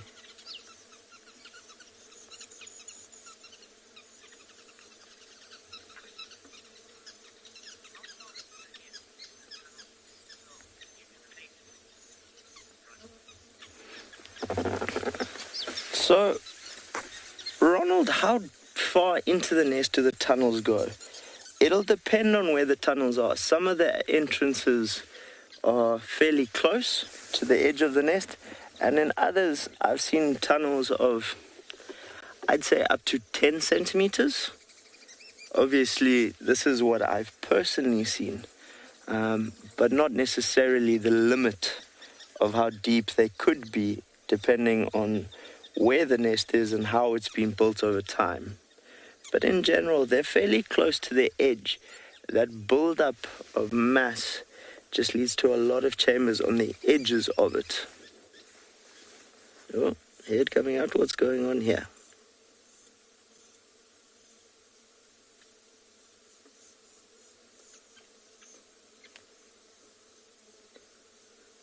This is a rather busy individual today. It's obviously Sunday and doing a little bit of housekeeping.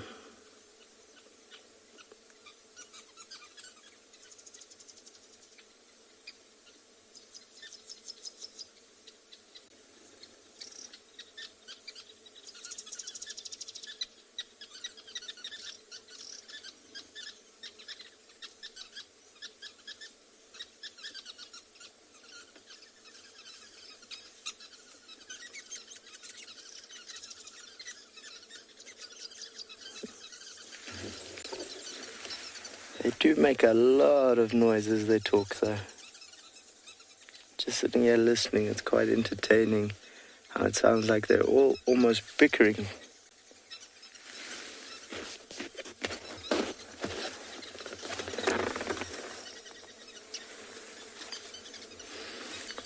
Well, I think we're going to start up, take a slow bumble.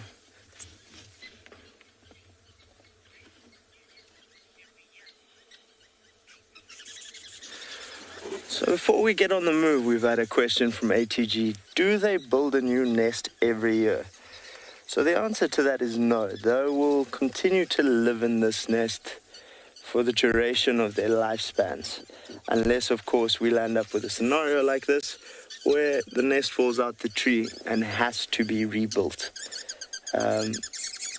I believe there was an experiment conducted where they ringed a bunch of sociable weavers to see how many of them left their natal colonies. And most of the individuals actually just added on or reused chambers within the natal colony.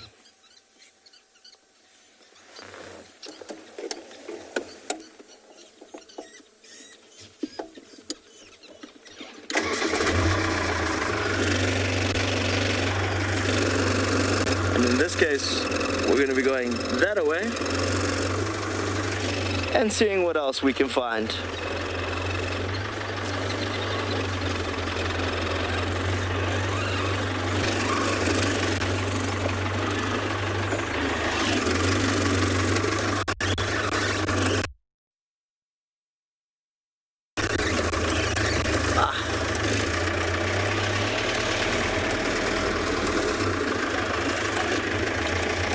I've always found it incredible what weavers can do. Early on in the show, we spoke about southern mast and our white-browed sparrow weaver, and now the sociable, and you start to realize, A, how intelligent these birds are, but B, what incredible engineers they are. Even your white-browed with that very messy ball nest with the multiple entrances is still an impressive feat if you think about the fact that it's only using its beak and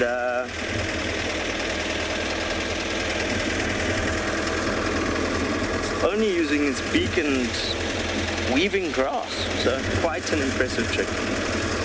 Well, we're going to carry on exploring and see what else we can find for you. We're going to be sending you across to Djuma and Steve.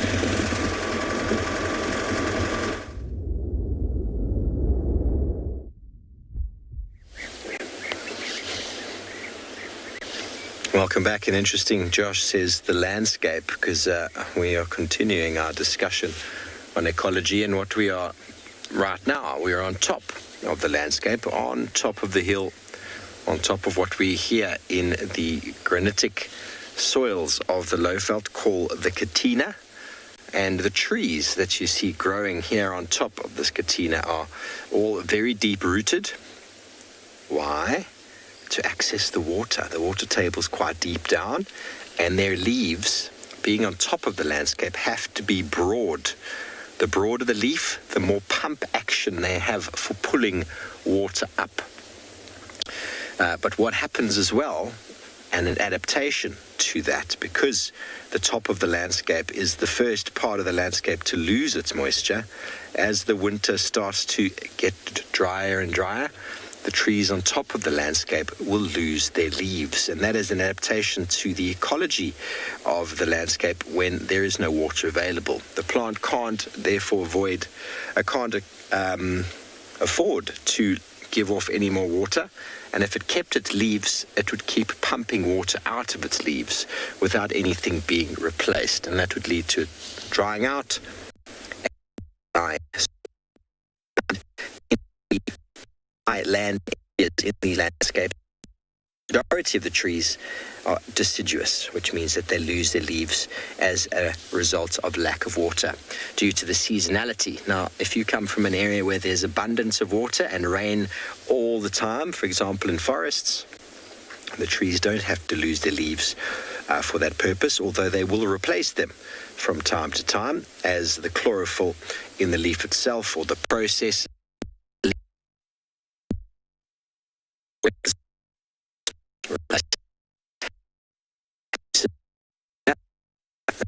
of the landscape change.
sure we just managed to catch a gap as these boys are up now and on the move. But now we finally have a decent view, which is really, really cool. So again, I always ask you to take screenshots because it's amazing. I can't take any pictures, unfortunately. So while we're live, I really do rely on the screenshots, as sometimes it is the magic moment when we actually get to see them out and in the open. Remember to hashtag WildEarth so that we can all see them a bit later. They're just going... There's the next one. I was about to say they're just going out of frame, but they're not. Here they are. So that's cool.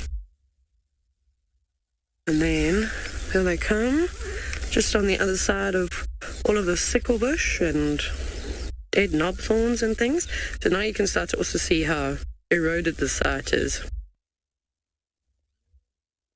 Minamu, they are quite handsome. This is why I'm also reluctant to say that they're the same lions from the last time. Just while you were away from us, I jumped onto my mobile device to see if I had any pictures stored, but I did clear it not too long ago. And the last time that I saw the other two younger males that we have seen before was after I cleared my phone, so it's a bit difficult to tell.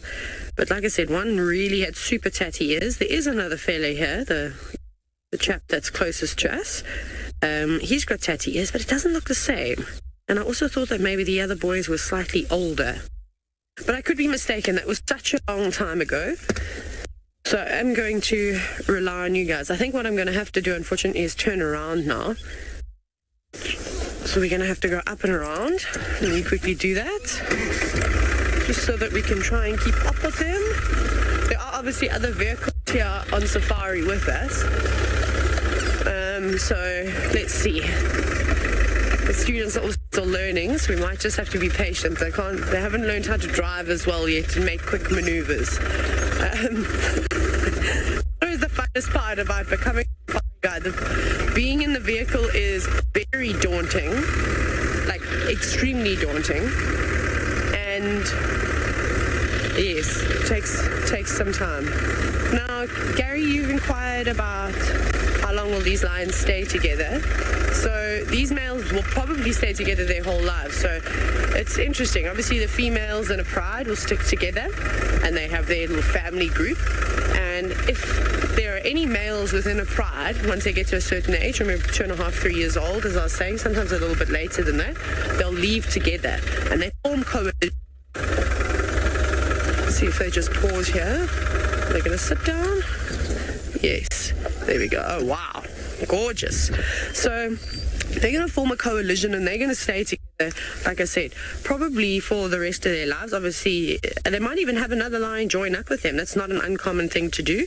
The more lions you have in your coalition, the more chances you have of taking over a better area. So male lions don't just stick with one pride. They form a territory. And they might have 2 or 3, or again, if you've got quite a big coalition, you might have 3 or 4 different prides within your territory that you'll visit. It's a lot of hard work. Constantly having to protect the prides to make sure that their offspring survive so that their genetics can continue. And then, of course, to also protect the prides from intruding males. And big males will chase out young males like this because they might pop in between the different prides. So yeah, who knows where they're going to settle? There's ample place for them to go. I mean, I would love it if we could have some youngsters living here, like I said, maybe the southern section of the reserve. There's all the space. It's not a lot of space, though. It's not a massive area. But if they just laid low, they could definitely hide about here. I haven't really seen any of the big males doing any sort of big loops around to these southern sections, all the way into sort of Buffelshoek. Not Buffelshoek, north of the Sabi Sands. It's just an area that's called that on Pridelands, where all the buffalo like to hang around. Lots of mud wallows. It's a good place for them. It's also something we don't really see. We don't see the lions here hunting buffalo often. I mean, we've had one sighting with 2 male lions feasting on a buffalo, and it was the other 2 that we were telling you about, and then there were 2 older ones that came on in and chased them out eventually. Let's actually go back and look at my photos. I wonder if it is the same 2 that we saw yesterday. Be interesting. I unfortunately don't really have any pictures of those male lions. I think I managed to get 1, but I'll try and have a look. It just requires lengthy periods of time of sitting and staring at my computer. Kogel, as we watch them sort of play in the grass, it's going to be difficult to see their manes properly now. It's just them playing. They're going to maybe start roaring, which I thought was brave. So their manes will be fully grown around, well, their manes sort of continuously get a little bit bigger, but normally around 6 years old. They've got really good, decent manes. Their manes have creeped over their shoulders and down underneath their forelimbs, and they get sort of these tufts of hair on their elbows. So you can see that they're still quite young. But there's some darkening. Wait, down into the little drainage line. You see how distinctly deep that is? We're going to have to try and keep up with them now and hopefully get a view. So maybe closer to 4 now that they're up and moving. This is the first, you're getting the first view of them as I am right now, which is quite cool. So they're just going up the road. We're just crossing one of the big main roads in this area now. Hopefully we're going to catch another glimpse of them.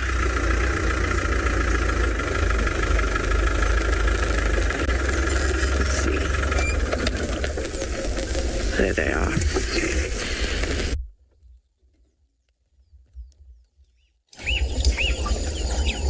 They actually are nice looking lions. Just pausing briefly. Oh, there we go. You can see they actually do have little tufts of hair on the back of their elbows. So maybe just over 4. But manes heavily depend on genetics as well. I've seen almost maneless lions in the Lower Zambezi Valley. Not quite maneless, but they look like 2-year-olds kind of thing. But these boys, they were very, very old. They've been around for a long time. They've now heard impala sorting, which are just up and to the left. Now, lions, if you come around to the right, you keep going into zebra clearing. There's lots of zebra there and impala. But those impala have now spotted you. Oh, shame. Anyways, so what I was saying is that manes are heavily dependent on genetics. So some lions get really big, beautiful black manes, and others don't.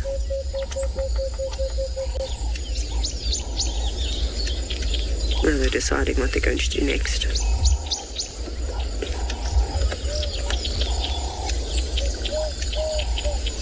You can't walk straight down the road towards the impala. That's not going to work.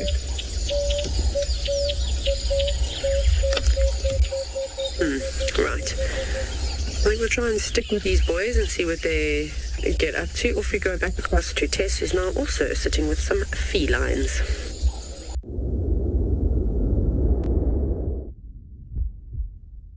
So I came around the corner here at andBeyond in Ngala into a few members of the Birmingham Pride.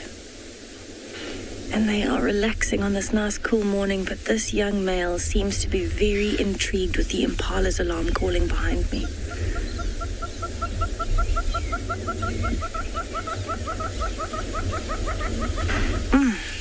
Look at that face. He's actually coming so close, I don't know if we'll get him. I'll try.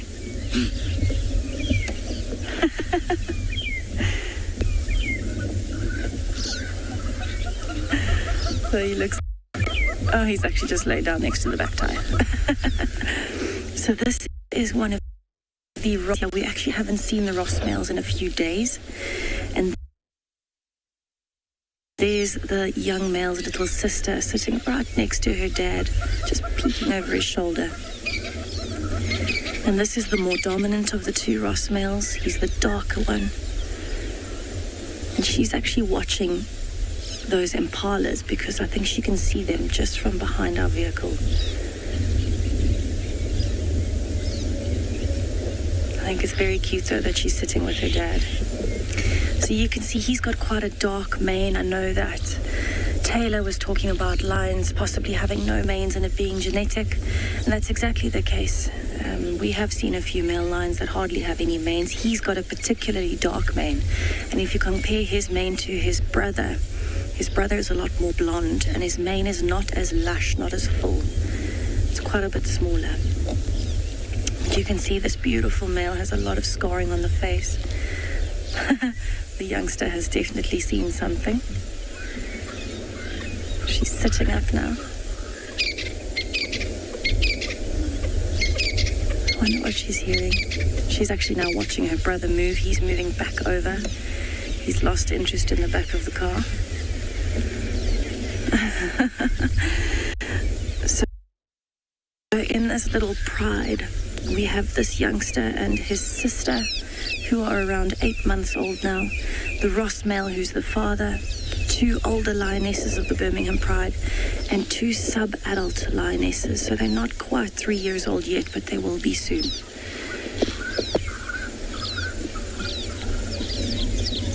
And they're actually in quite a big clearing at the moment. There have been a lot of other animals around. Actually, on the way here, we spotted quite a lot of impala, wildebeest, zebra, and we really weren't expecting to find them because they're literally 50 meters away. Oh, you can see she's got very yellow teeth. So this is one of the oldest lionesses in the Birmingham Pride. She's very well experienced.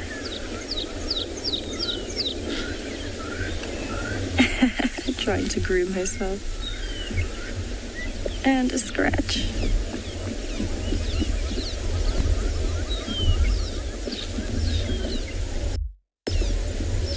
I wonder if she's maybe got a tick that's biting her there. You can see one of the other sub-adults coming over to investigate what she's doing. Wow. You can see that difference in body size between the lioness that's lying down and the sub-adult that's now standing up. Sub-adult is still much more lean. She's got an overall smaller body size, and her neck is a lot thinner. But the lions and lionesses in this pride are incredibly large, so I'd be very interested to see how big that sub-adult lioness gets.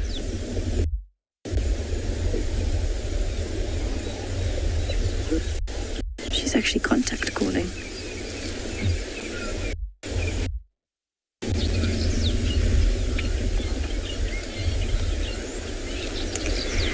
Chris, so lions will have a mating season, not strictly like you would have with things like impalas that mate particularly in May, but they do try and cycle up their estrus cycles with each other. So the lionesses will try and come into estrus at a similar time, and that's in the beginning of the year because they like to give birth in, which is different to all of the herbivores that usually give birth in spring or summer. And so they like to give birth usually around May, and their gestation is only around 90, just over 3 months. That one's got a tick on its eyebrow. And so what they like to do is if all of them come into cycle at the same time, what it means is lions are one of the few animals that the lionesses will actually let other lionesses' cubs suckle. They'll let them have their milk, which is very unusual because not a lot of other animals will do that in the world. And that's that pride mentality, the mentality of the pride works together and everyone looks out for each other. So when they all have cubs at a similar time, it means there's more chance of those cubs surviving, and they can all help each other raise the cubs. So usually we would see them mating now within the next 2 or 3 months. But that being said, some lionesses have completely different cycles. We've got a lioness that has just given birth in this pride. We know she has a den site. And those little cubs, the two very... We've got another one in this pride that is actually still heavily pregnant, and another one that we think is pregnant. So sometimes they don't actually stick to giving birth in winter. It just depends on the body's natural cycle. A lot of the time what would happen is their cycle might change. If a new lion comes into the pride and takes over and he kills the cubs that are already here, those lionesses will come into estrus very quickly again to try and have cubs with a new male. And so that will change the yearly cycle as well.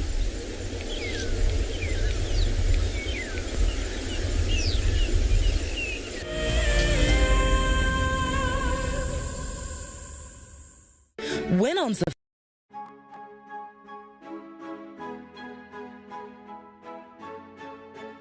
Hi, my name is Damon and I'm a guide here at andBeyond Phinda Private Game Reserve. Join me and our resident ecologist, Craig Sholto-Douglas, at the fireside on the 21st of March for a discussion on 2 of our conservation projects. In early 2016, andBeyond was faced with the fact that without some serious intervention, our rhino population could be in some serious trouble. And so a decision was made to start a rhino dehorning program. Sadly, the fastest mammal on land, the cheetah, is also racing towards extinction. The andBeyond Phinda conservation team has been working on a project that aims to increase the genetic integrity of cheetah in protected areas around the country. Sign up to be a WildEarth explorer and join us for a lively debate where we'll answer as many of your questions as possible. I'm absolutely delighted to have won the February prize draw for 3 nights for 6 people at the Djuma Private Game Reserve. I absolutely love everything WildEarth has to offer. I find the guides extremely knowledgeable and will go above and beyond to ensure a great safari experience. I will be taking my husband and family from the UK to experience this once-in-a-lifetime opportunity. One of the main reasons I joined the WildEarth Explorer program was for the fireside chats and also to win an incredible prize, which I'm so fortunate to win and incredibly happy. I would like to thank WildEarth for this amazing prize and cannot wait to meet the team.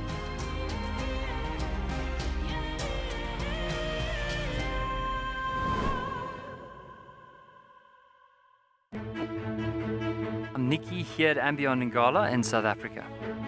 I love getting questions from viewers about all the small things within the environment and how it all is integrated with one another.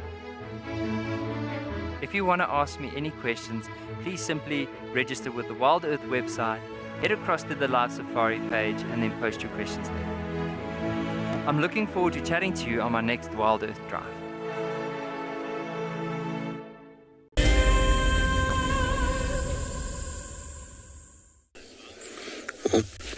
Still hanging out with Kalamba, and she's gone exactly where I thought she would go. And earlier we were talking about branches on this tree that looked like they were going to be comfortable for her to lie on.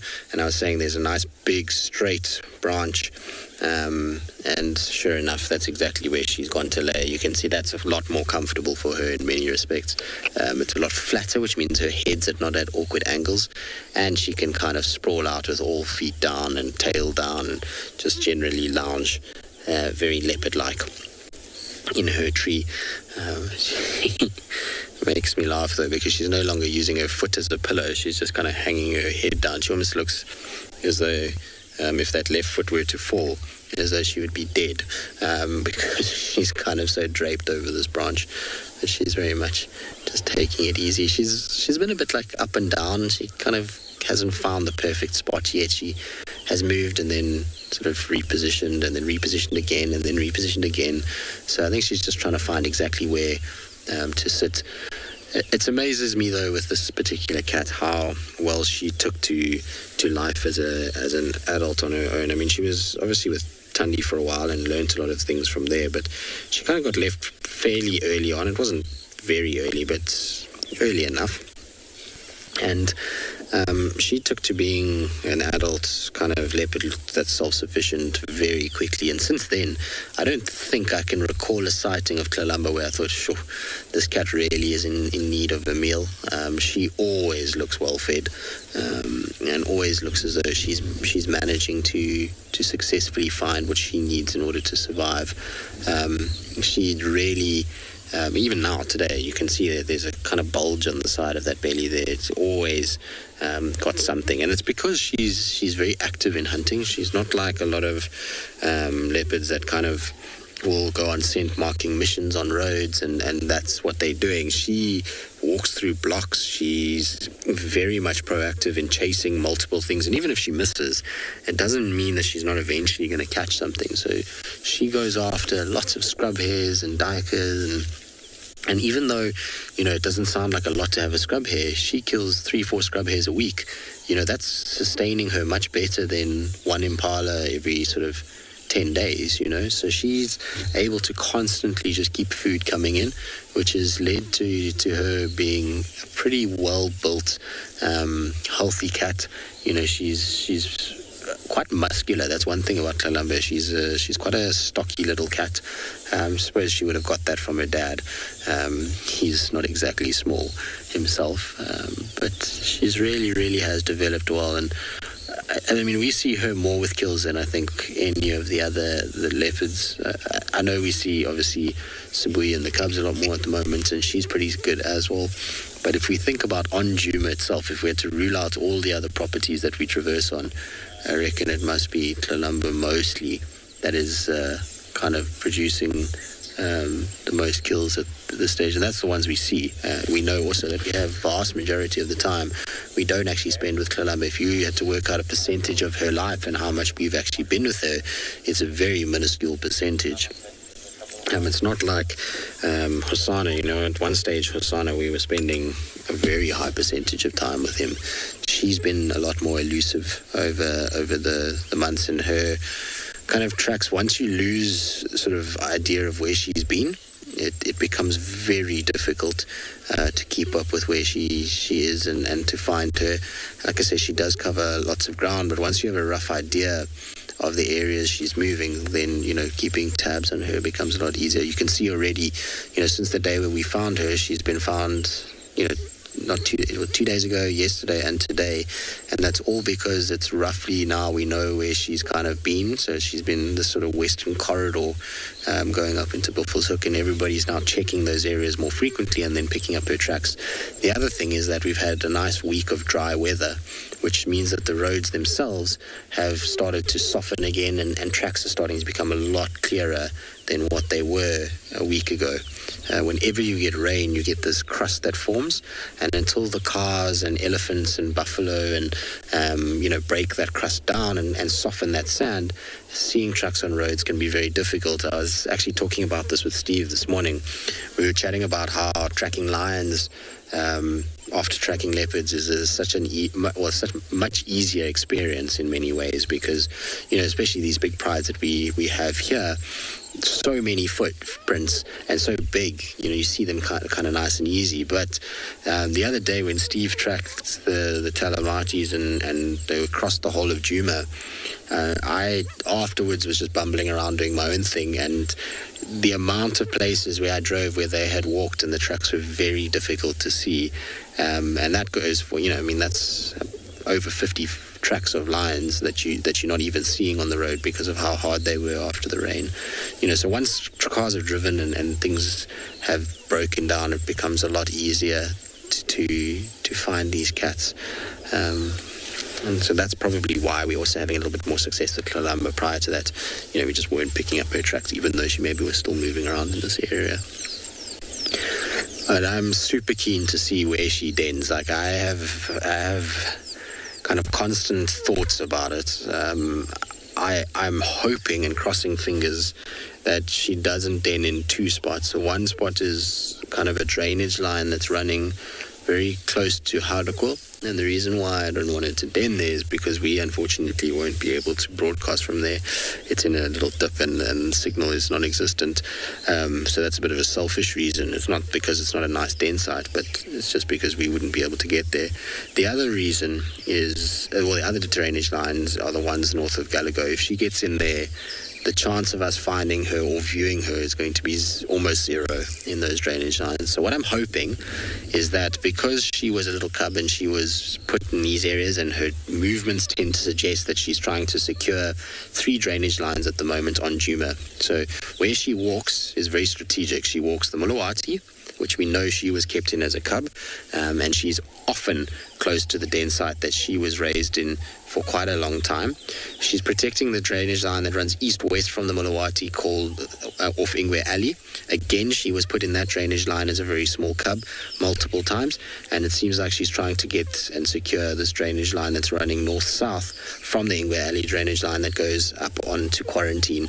And again, she was kept there as a cub. So it's fascinating to me to watch how she's kind of pushed and has scent marked and has moved to try cover all the drainage lines that she was put in as a cub. So she's got the Mulawati for a certain section, which is the one where she was. She's got Ingwe Alley, she's got this one now on the western side of Quarantine, and then she's got Gallagher, shortcut drainage lines, and then that one on Buffels Hook. So she's got nice options for den sites, but hopefully she chooses the ones in the Mulawati, because those ones are not only beautiful den sites, but they will be the easiest for us in terms of trying to find her and locate her on a regular basis once she does have cubs. And the last thing we want is for her to have cubs in a place where no one can find her, because then the cubs are very skittish and it becomes a really tricky thing to kind of habituate them. But just on leopards in general, I mean, we're talking den sites, but their camouflage is often a thing that comes up. There's something here that's camouflaging so well. Just to the right of me, there is a tiny little tree with a leaf, and I was just watching the leaf now because the wind is just starting to pick up, which is to be expected because of this cyclone that's approaching. But there's a little tiny leaf, and on that leaf is a grasshopper that is so well camouflaged, but for this leaf specifically. So if you look on the left side, this leaf over here, there will be a little grasshopper that's sitting there. You can just make it out. It almost looks like it's part of the leaf itself. And the reason why I say it's perfectly suited to this plant is when this plant is growing, this little bush willow, its new leaves often have a slight reddish tinge to them. And if you look at this grasshopper, it's actually got sort of little kind of creamy red markings on the fringes of its body, and that actually blends in super well with these leaves, and it becomes near impossible to see it. It's only when the wind blew and the shine of the leaf changed and didn't shine where it's standing can you see that there's actually a grasshopper there. Now, the reason why this tree actually has those leaves that are that coloration, so that red and kind of almost dead looking new leaf, is because the tree is trying to fool potential predators of it. So things like kudu, nyala, bushback, these kinds of things. If the tree was bright green and had tiny little beautiful green leaves, they're going to target it. But if the leaves look as though they've been burnt and are not really very good quality, then often you'll find the antelope don't feed off those particular trees. So you see it a lot in trees that are heavily eaten. Bush willows and terminalias do it a lot too, where the leaf as a starting out point actually looks more dead than alive, and then as it gets to the point where it's nice and big, then it greens up completely and has no longer got that reddish tinge to it, which is pretty cool. Kalamba, you look like somebody has injected you with a tranquilizer. You're so passed out. She makes me laugh, this cat. She's another story altogether. Completely out cold.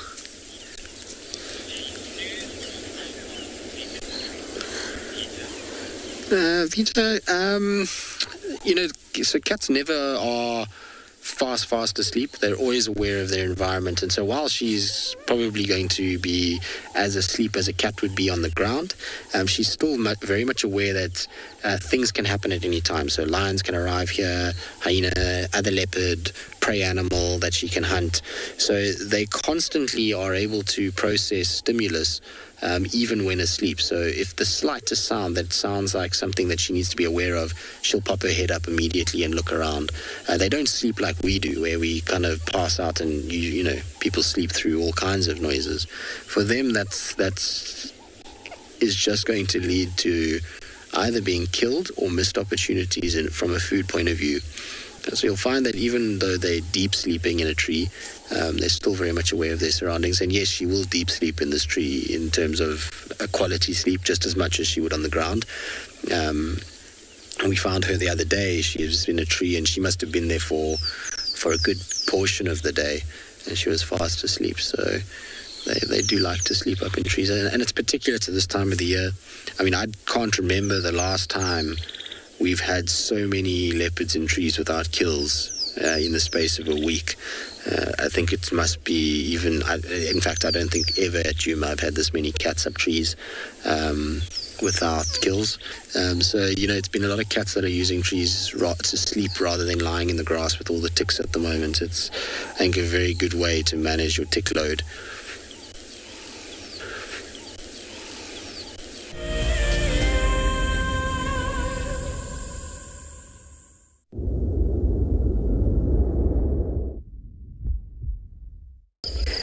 If you just look at that lion, you can tell that something is up by his body language, and that's because there are impala, sorry, I'm going to try it up, and zebra quite far away from him still, you can see. So he's keen, but he has got a huge gap, a massive open area as his biggest hurdle this morning.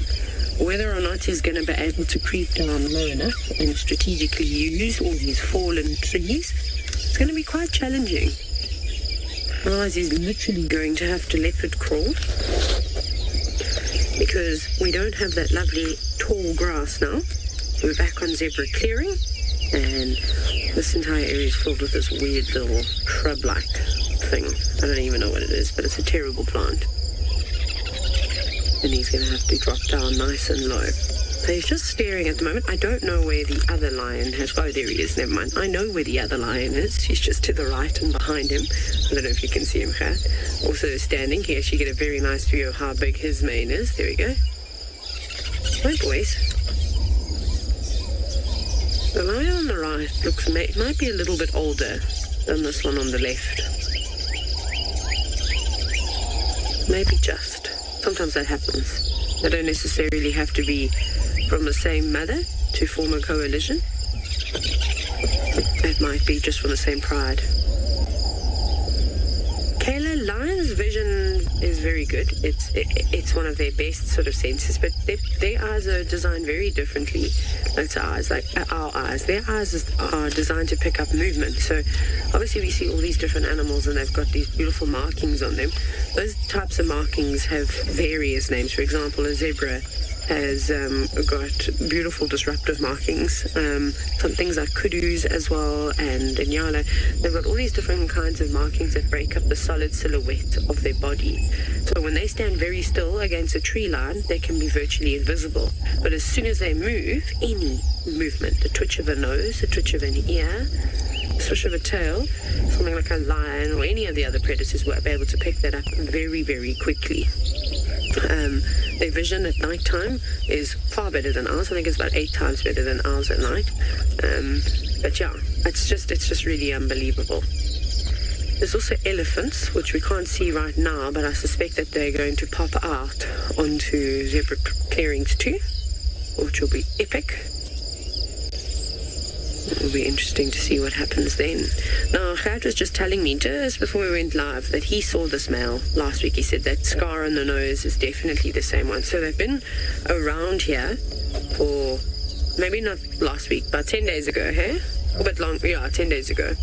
And so they have been around here, which is quite cool, just laying low. So they quite possibly have been into the corners of the reserve that we don't normally drive. I think that lion has now also spotted the elephants in the distance. You can see he's not focusing on the zebra and impala anymore. So now they need to weigh up the decisions. Are we going to stay here and try and hunt and just lay low? Are we going to move out of the way? Or I would just sit, if I was a lion, I'd just kind of sit, maybe huddled up against a shrub. I don't think you can see the elephants now, but they are right there. Between those two trees, yeah, there we go. There's one elephant. Can you see it? Just creeping out of the tree line. I think it's a breeding herd that are in there. But you can see it's not long before they're going to pop out. Not uncommon common to see so many different animals. Okay, the boys are on the move again. They are just sticking to the longer grass. They might even just lay down. There's one. Hello, boy. So that's a nice ID feature, right? That scar might eventually heal and disappear. I don't know how deep it is. That's the thing with scars. They don't always last forever. It depends on the depth of the wound. Looks like a big cut, maybe. Him and his coalition partner just got into a bit of a box over a carcass. It'd be quite easy for them to catch lots of impala lambs, but they need about 3 impala lambs each. Errol, yes, the elephants would most certainly chase the lions, 100%. Even though the lions in this area don't typically hunt elephants. I'm not talking about like a 5.5 ton, 6 ton elephant bull, but there's some prides of lions that have learned how to hunt elephants, which is very, very cool. These lions, however, are not going to hunt an elephant. I'm almost certain of that. I'll be very surprised if they do. They're more likely to go for something like an impala, a zebra, a wildebeest, a buffalo, something along those lines. Waterbuck, kudu, you name it. The other prey species that we have here. Taking on Africa's giant is quite something, and experience definitely needs to be had, and you also need to be, I suppose, part of a super pride, because one lion on its own is really not, it's like a mosquito to a fully grown elephant. But elephants will chase all the predators. We watched a herd of elephants chase wild dogs, and it almost looked like the elephants were hunting the wild dogs. They had their trunks on the ground, and they were trying to sniff them out and chase them even further. So it was very entertaining. So he's still quite keen. I think what he's going to try and do is maybe go around, back onto the road a little bit further east, and then try and head to the southern section of them, so just to the left of where the zebra were, and come in from that tree line, because the zebras aren't quite in the middle of the clearing. So I think he's really just weighing up his options. It would make sense if he goes up that way because he's got more cover. The wind is swirling at the moment. I'm just trying to feel while I'm in the vehicle. We're downwind of the zebra right now, so it would be better if he comes around to where we are as the lion, and then he's got the protection of the wind as well. Obviously, hiding your scent is the most important, but there is an impala that is looking that way. I think she's caught sight of this youngster. You can see she's standing right up. She's got her head pointed in a direction, ears are fixed and focused. I think she knows it's there. I think she's not quite sure just yet. Even look at her posture. Now she's starting to stiffen up.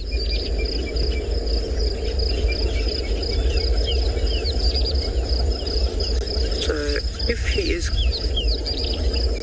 sort of happy that she's spotted a predator, 100%, she'll probably start alarming, she'll start snorting, and then everyone around here will be alerted. So that lion needs to make sure that he doesn't make a move now, that he stands dead still. He might have to stay dead still for quite some time, and then hope that she just pops her head back down and starts feeding again. But you can see she hasn't alarmed anyone else just yet. There's another impala. Gone. What are you looking at? Now everybody's looking around. Zebra are very vigilant as well. They've got phenomenal eyesight. They're looking the other way. But it would be a great meal if they could bring down a zebra. It would be quite interesting because there's a hyena den that's not too far away from here. Sure, it's been a long time since I've last seen lions on a big kill. And those elephants that are coming straight towards us now in the distance at 12 o'clock, it is the same herd of elephants that I was just telling you about that chase the wild dogs. And that cow there in front with no tusks, this is a really big herd of elephants. She was the one that was actually leading the sort of charge and sniffing out the dogs and chasing them further, because she chased them for ages. I mean, the dogs ran away from them. Sorry, when I say dogs, I'm talking about the wild dogs, in case you've only just jumped onto the show now. So it will be quite interesting to see how this all plays out. Are they going to stick to the tree line? Are they going to come out into the open? Who knows?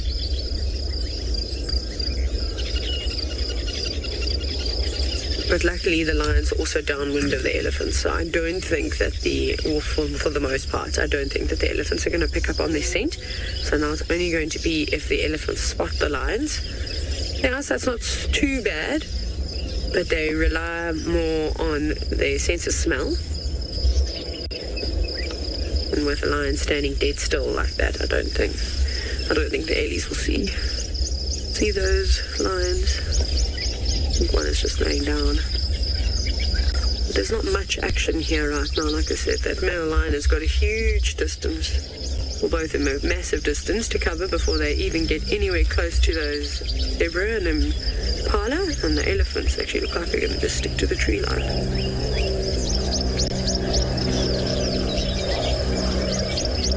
There's just an aeroplane going over now.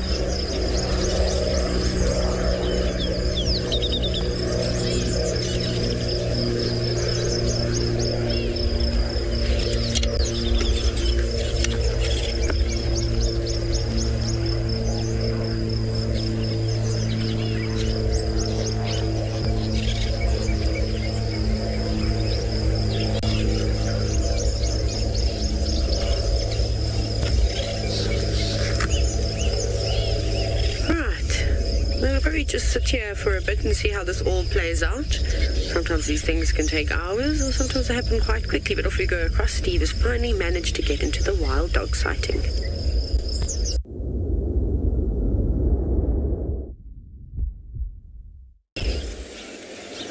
Good morning, and welcome to the hounds on Cheetah Airstrip and a cheeky hyena that has probably been pushed into the bushes here. Can you see the hyena just on the right there?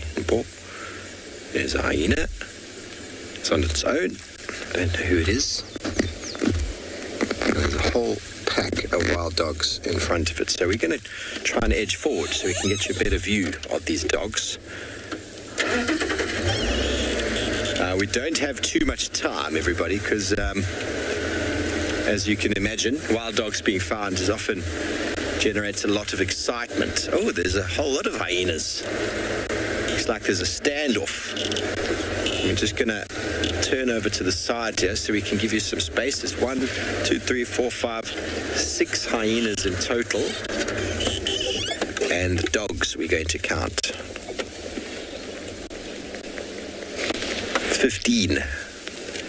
15 dogs.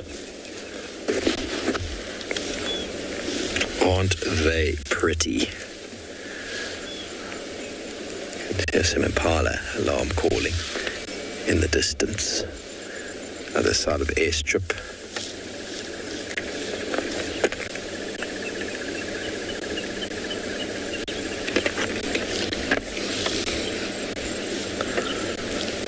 Might work out for us quite nicely because we just come in.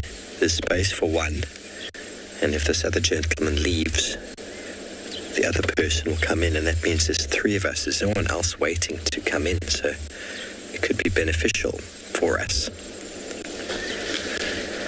Okay, so this individual in front of me has got a collar directly in front of me. So here in front of me at 1 o'clock, there's another vehicle. We're right here at the airstrip hangar. Now, I'm sure someone will be able to tell us who this pack is. I don't know if I know them, if they are the Pungwe pack. The Pungwe 15, I think they are. But I don't know.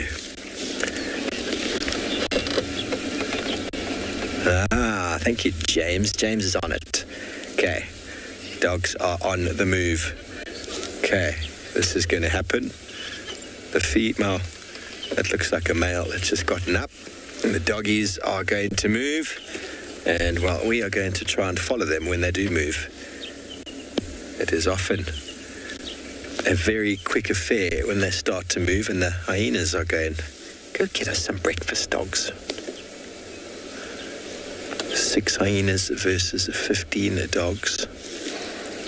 Look at the attention. We saw the lions hunting yesterday, and their attention was focused and stealthy.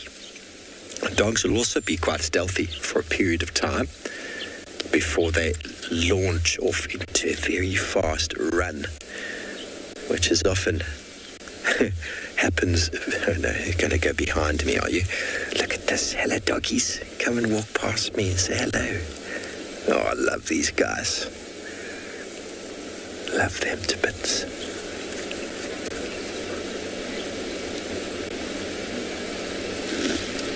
Hello.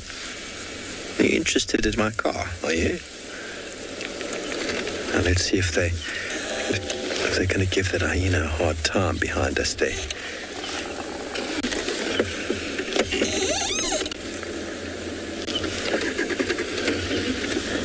Okay, here comes it. Old Scraggletooth over here is about to walk past. She's looking quite full. Maybe she's got more puppies on the way. She's a very characteristic feature.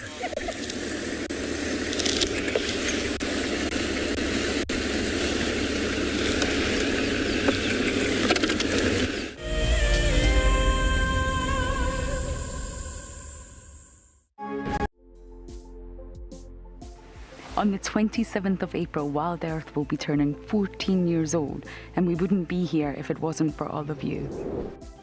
And to celebrate, we will be finishing the beautiful book that we started last year that looks at the history so far. But we do need you to be part of it. Please submit your most memorable sighting, or what WildEarth means to you, or even just your name and a comment to be included inside the book.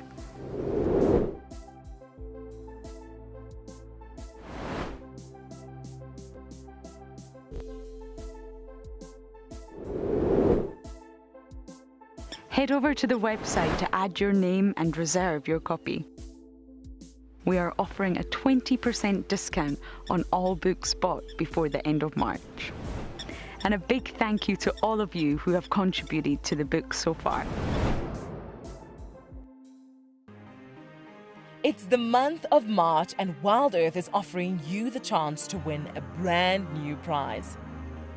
Sign up to be a WildEarth Explorer and you could win a 5-day eco-training ranger experience for 2. Eco-training is the pioneer and leader in safari guide and wildlife training in Africa. The lucky winners can look forward to approaching dangerous game on foot, tracking and 4x4 driving, learning about animal behavior, and even spending one night sleeping out under a blanket of stars. In addition, you will also get the exclusive opportunity to join the WildEarth team on the broadcasting vehicle. Sign up to be an explorer now, and it could be you that wins this life-changing experience. Terms and conditions apply. My name is Ross, and I'm a field guide at andBeyond Phinda Private Game Reserve. I love getting questions from guests on WildEarth because I love sharing and learning information about nature with new people, and it also makes me feel like you're all joining me in real life. If you want to ask a question on WildEarth, then you need to register on our website. Once registered, go to our live safari page and submit your question below our live feed.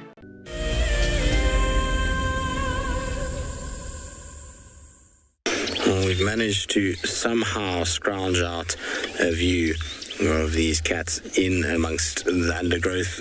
We came around to another little road that's on the eastern side, as I was saying, of the drainage line, and we've managed to somehow, like I say, get a view of some spots through the thicket. I'm hoping that they're going to move a little bit and we'll get them kind of a little bit more out in the open than what they are at the moment, given that it's pretty much just spots behind some leaves for now. With the cub being as vociferous as he has been this morning and moving about, I'm thinking that maybe, just maybe, we're going to see him irritate Mom enough for them to move and for us to be able to get a decent view of them. If we had the river that we could drive, I mean, we would have a 5-5 view of these guys, but unfortunately they're lying between the river and the thickets, and the river itself is still flowing, and so that will just be a suicide mission for Rusty. Poor Rusty would be up to its axle in soft sand if we drove in there now, which we're not going to do at all. We're going to rather stay on the bank, and we'll have kind of blurred spots for now. Not blurred spots, but obstructed spots for now. Eventually, I'm sure these two will move and come out. I think they're going to rest here for the day. I don't think we're going to see them move too far from this area. There's water, there's ample shade, it's getting hot, their tummies are fairly full, and so I expect that both of these guys will stay here. That's the cub that you're seeing now, I think. I mean, I'm battling to see on my screen because of the glare, but it looks like maybe that's the cub. Mom was also down here with the cub. They were both together at one point, so I'm pretty sure she's just lying up. I was hoping they were going to go lie down in the riverbed. There's actually a sandbank that's developed that you can see from the road, and it looks like this beautiful cold sand, so I would have thought that they might go lie there, but maybe it's just a little bit too damp still, and when they actually stand there, maybe the water seeps up through the sand. You know, sometimes sand can look like it's okay, and then when you stand there, it's this kind of slow rise of water as the sand is displaced, and maybe that's what's happening at the moment. And that's why they're not actually sitting in the sand itself, but rather on the bank of the Mulawanini. But you can see now how everything out here is a game of chance and luck. And you'll find that with these guys, I mean, if you look at this sighting now, if you drove here, the chance of you seeing this would be near zero. I mean, that's very zoomed in view of this leopard. If you come out, its spotted pattern is blending in better than you can imagine in those shadows. You're finding that you've got, you know, kind of that lighter color with those black spots, and how that blends in with the environment and with the area is really makes them tricky to see. And it's why we've been struggling a little bit in finding them. You've got to just right time, right place, and we got lucky that they were out in the open and we could spot them from quite far a little bit earlier. Otherwise probably wouldn't even have the sighting, and that's a 5-minute difference that we're talking about. Tyler, do leopards mark their territory? Yes, they mark their territory. These cats basically will walk along, lift their tail, and they'll urinate, particularly on the sides of roads and game paths, and that's a chemical signature that they're leaving behind for other animals to know that they're there.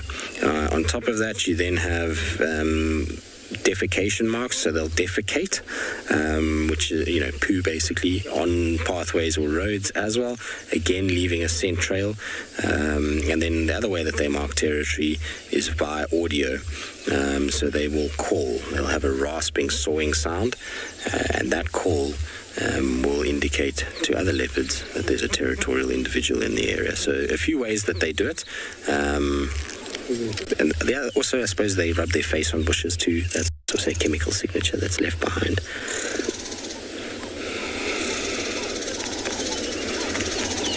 You can hear there's a little, I think it's a little long-billed crombeck that's alarm calling at this guy at the moment. It's not happy that there's two leopards sitting here, I don't think. It's pretty upset, but hey, look at that camouflage. Isn't that amazing? I always think it's incredible to see how well camouflaged these guys are.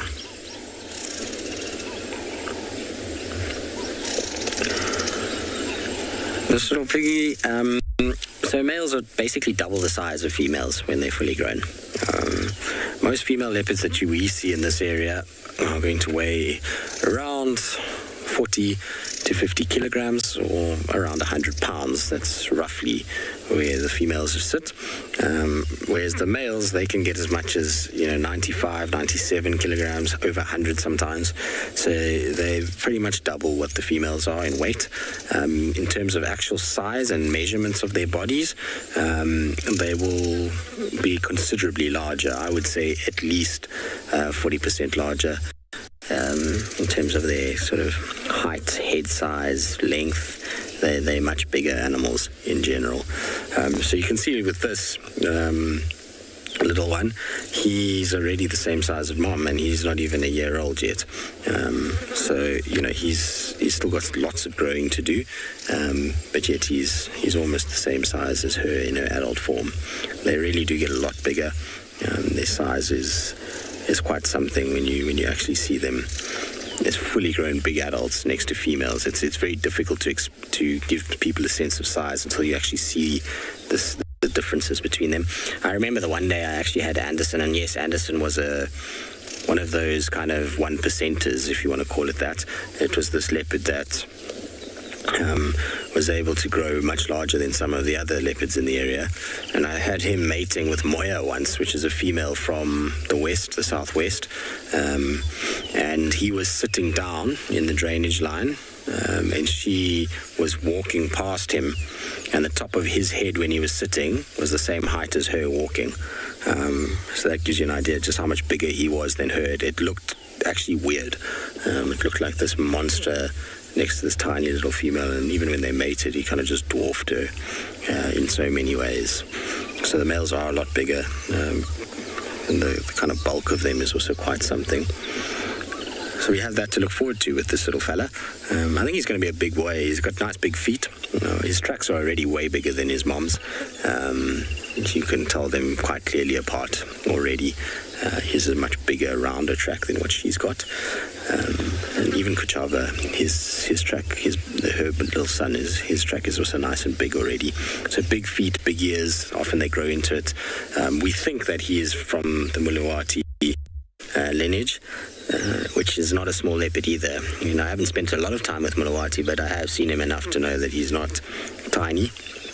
He's a fairly decent sized individual, and so he will have passed on some good genetics. And Tandi always produces beautiful boys, very stocky often in her lineage.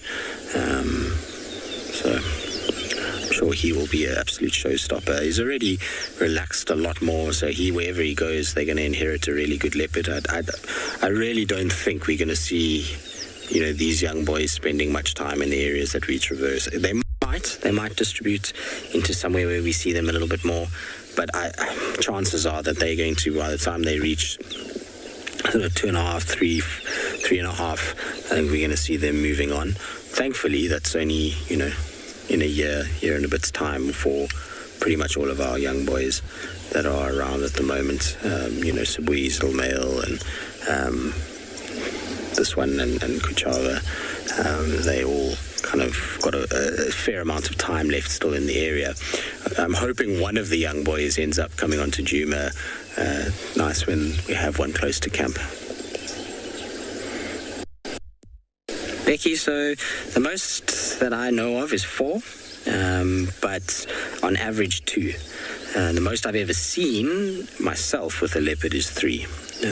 So I've seen photos of leopards with 4 in the wild. So we're not talking about any sort of captivity or breeding program, because sometimes that can be influenced by hormones and all kinds of things. But 4 in the wild is the most that I've ever seen photographic evidence of. But firsthand, 3. I think there was a report, actually, I might, hang on a second. I remember having a conversation with somebody at the end of, was it last year or middle of last year, where they said that they had photos of a leopardess with 5. But I don't think I saw those photos. I can't remember now, actually. But I've definitely seen of 4, which is amazing. Imagine that poor leopardess to have to raise 4 cubs. It must be an absolute nightmare. Also, from a food point of view, it would be, if she has 4 boys, just can you imagine there's 4 males? And by the time they reach a year old, she's basically feeding 4 adult female leopards, which is a serious amount of food. It is no joke to find that much food. And, that would just become near impossible, I think. That's why we often find that,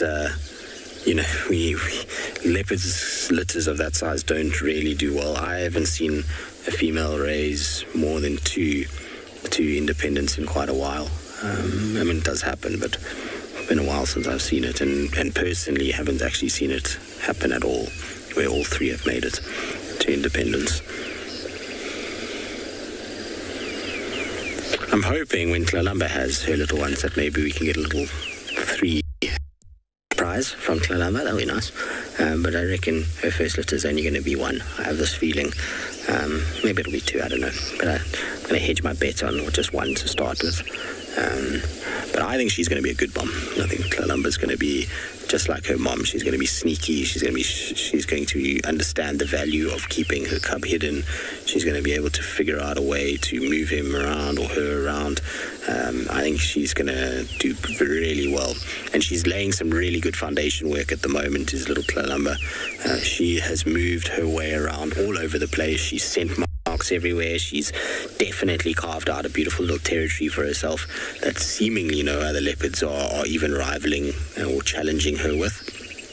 And that's why, I think she'll be successful. We get distribution of leopards and new males arrive and we end up with a different kind of situation. So there's a lot going to ride on that side of things for her to raise cubs successfully, but I think she's got all the tricks of the trade, and the way that she is able to be elusive towards vehicles when she wants to be will stand her in good stead with being elusive with her cubs when she needs to be. So I think she's going to be just fine. I think she has been sort of learned well from mom, which is going to only be good for us in the future.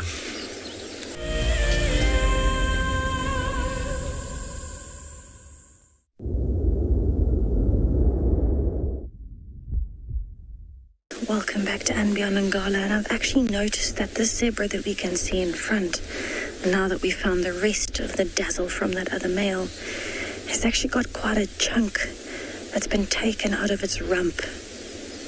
And we can kind of see it just in the shape, but as it turns there, you can see there's actually a hollow in the rump, and as it turns, you can actually see a bit of the scarring where it's come out. It also seems to have lost a little bit of its tail, which means that maybe there was a bit of a fight between zebras, but I think what might have happened was maybe a lion didn't quite get as lucky as it thought, but still got a chunk of this zebra when it was maybe a bit younger. But it's actually quite unusual to see such an obvious difference in the tail especially. So you can almost see how the back right, the one closest to us, that cheek or the rump, has got a hollow out of it.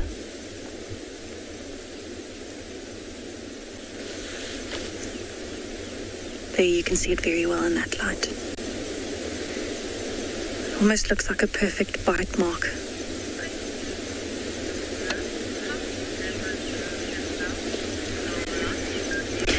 Nola, zebras will groom themselves using a few different methods. Sometimes they might groom and scratch each other, which is called allo grooming. But they will also do dust bathing, where they find a nice patch of sand that's loose and they roll in it to clean their coats and get rid of all the pests. And they actually do also scratch themselves on trees. They might occasionally use their teeth or their mouths to scratch pests and insects off. And so it really does just depend. They also use the rain, but it just depends zebra to zebra where they are in the habitat that they're in at the time. But zebras are actually quite social, and so you might find that they would groom each other. What's also unusual about this dazzle, it seems to be about 6 zebras together that were hiding out of the road while we had that male in the road. It seems like half are male and half are female. And that's quite unusual because normally there's only one stallion within a dazzle of zebras and the rest of them would get moved out. But what you might find happened here is because there's so few of them, they've decided to stay together. They might have a dominance issue when it comes closer to mating time. But it is definitely unusual. Definitely unusual to see 3 males and 3 females. But I think what I'm going to do is I'm going to leave these zebras to enjoy that beautiful fresh green grass this morning, and I'll send you from my stripes over to Tristan, who's finally found his spots.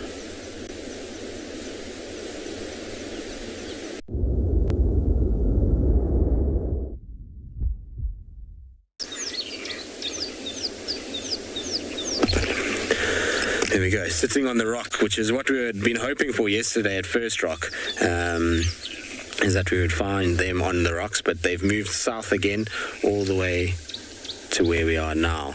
And they are kind of surrounded by ellies, so I hope the ellies don't chase them, because where they are is a very difficult area. There's not much I can do because the riverbed itself is still flooded, so we can't go down into the riverbed like we were the other day.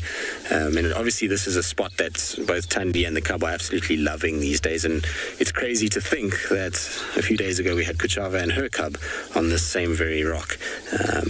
It's a weird kind of thing to have these leopards using the same area. I'm saying it's Thandi, but I didn't even actually check properly. Looks like her though. That skull of her, that find them though. It's been a long few days of just looking at leopard prints in the sand, up, down, all over the place. And we've had so many times where it's been so close to finding them, and we haven't managed to find them. That today it feels good that we've managed to get them, and that they're in a spot where for now they're sitting, and we have a really nice view of them. Even though it's quite rocky here, I mean, it's so close to the drainage line that it's probably still quite wet. So not a place that we could move off-road too much. The cub was lying to the bottom right of where she is. There's like a sloped rock, and he was there. I don't know if maybe, like I say, he's moved a little bit to go and see if he can find out what these ellies are up to.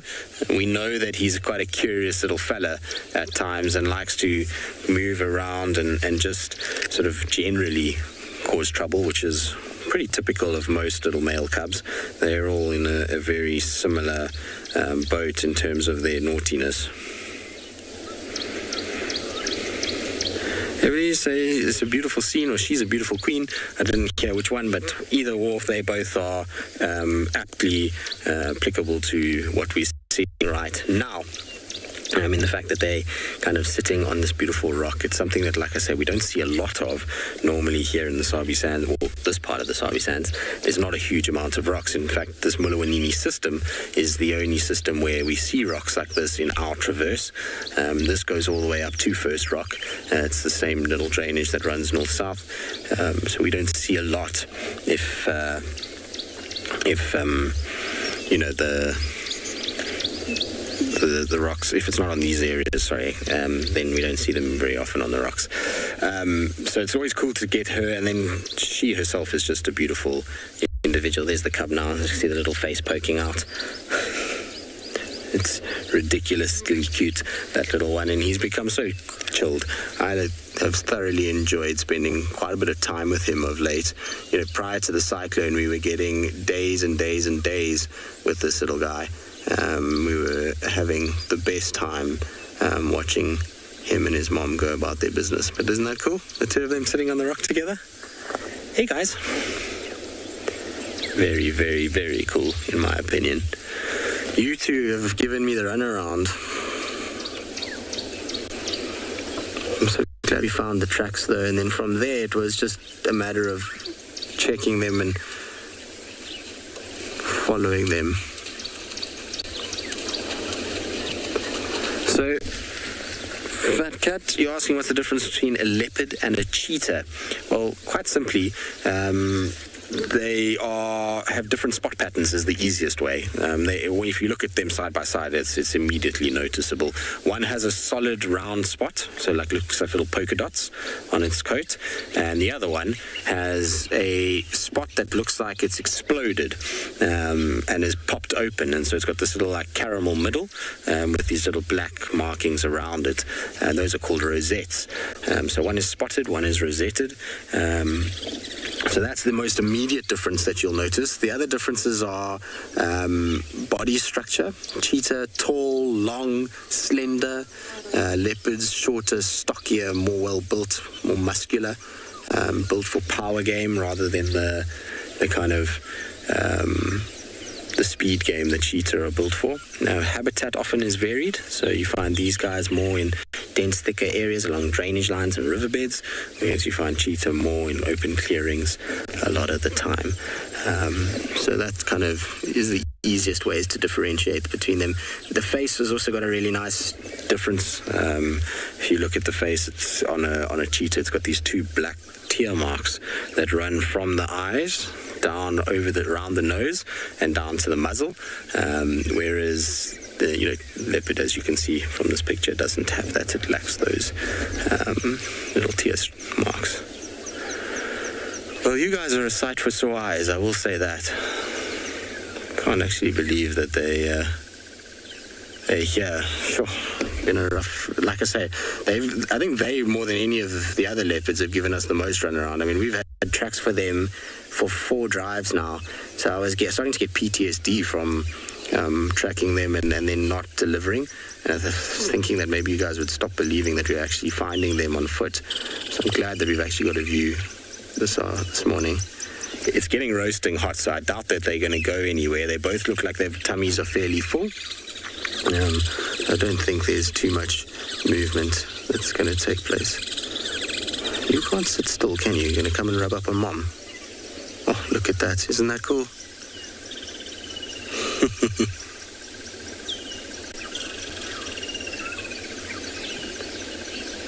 Then how often will leopards sleep on the ground rather than in trees?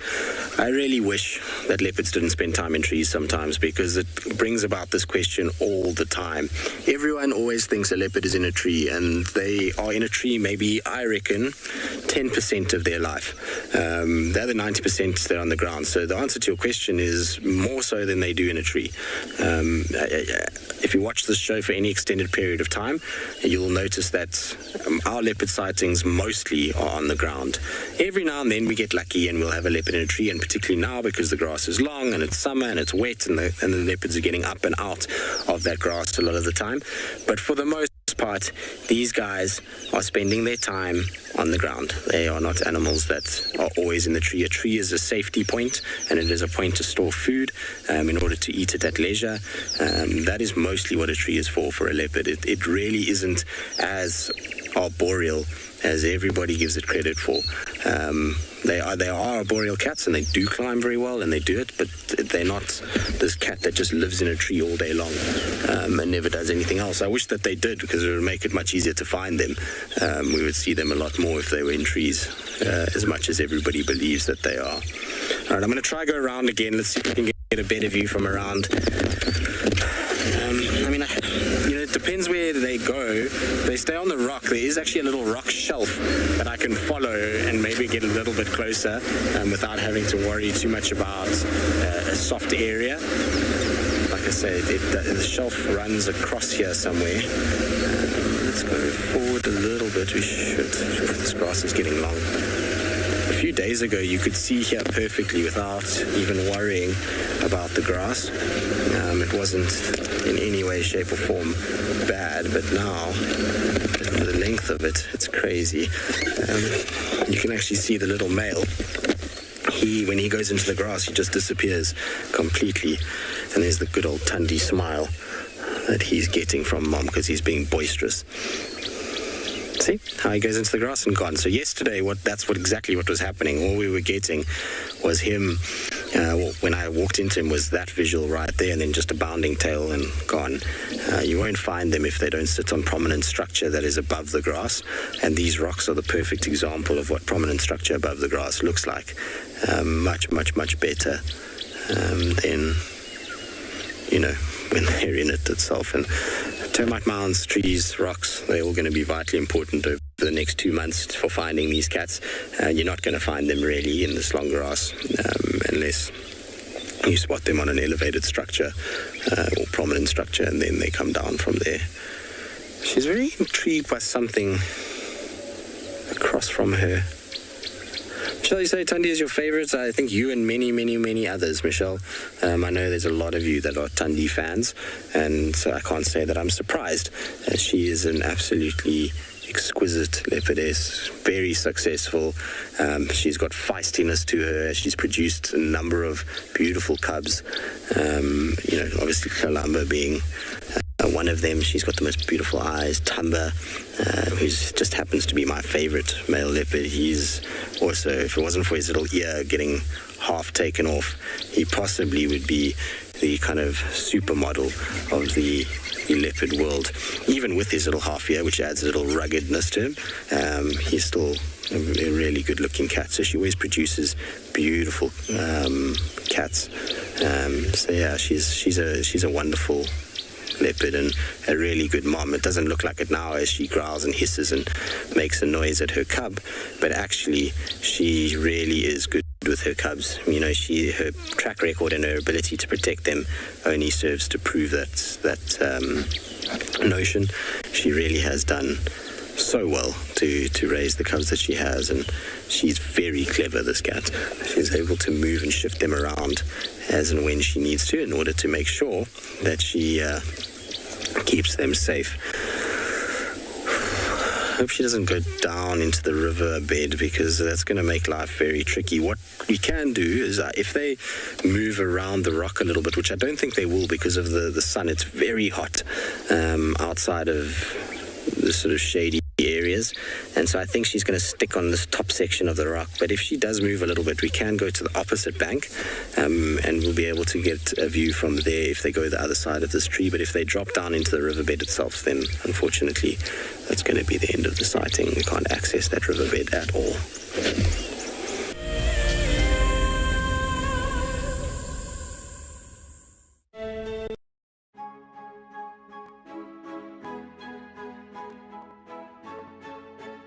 Hi, my name is Damon and I'm a guide here at andBeyond Phinda Private Game Reserve. Join me and our resident ecologist Craig Sholto-Douglas at the fireside on the 21st of March for a discussion on 2 of our conservation projects.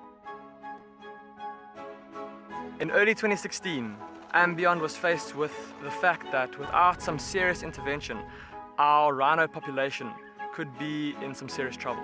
And so a decision was made to start a rhino dehorning program. Sadly, the fastest mammal on land, the cheetah, is also racing towards extinction. The andBeyond Phinda conservation team has been working on a project that aims to increase the genetic integrity of cheetah in protected areas around the country. Sign up to be a WildEarth explorer and join us for a lively debate where we'll answer as many of your questions as possible. For all of you WildEarth explorers who bought plaques, today is the day that you will make your very first safari on our vehicle. Because we are quite remote here in the bush, they have taken some time to arrive, but I am happy to say they are here and they look great. Marcel has spent the day attaching them. Let's take a look. Before we mount these nameplates, we just give a light dusting of green paint. This is to better match them to the color of the vehicles and also to decrease the reflectivity of the metal and thereby staying sensitive towards the animals. Bumbo crew, hopefully, Dan Black, Liesel Apgar, and Alicia George. Well, it's time for me to get ready to take you all on a safari. Let's go.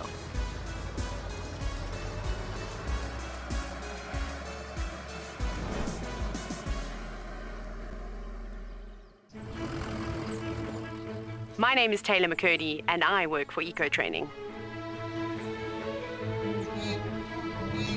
I love hearing from all of the viewers. However, I particularly enjoy those of you who have been watching for a few years.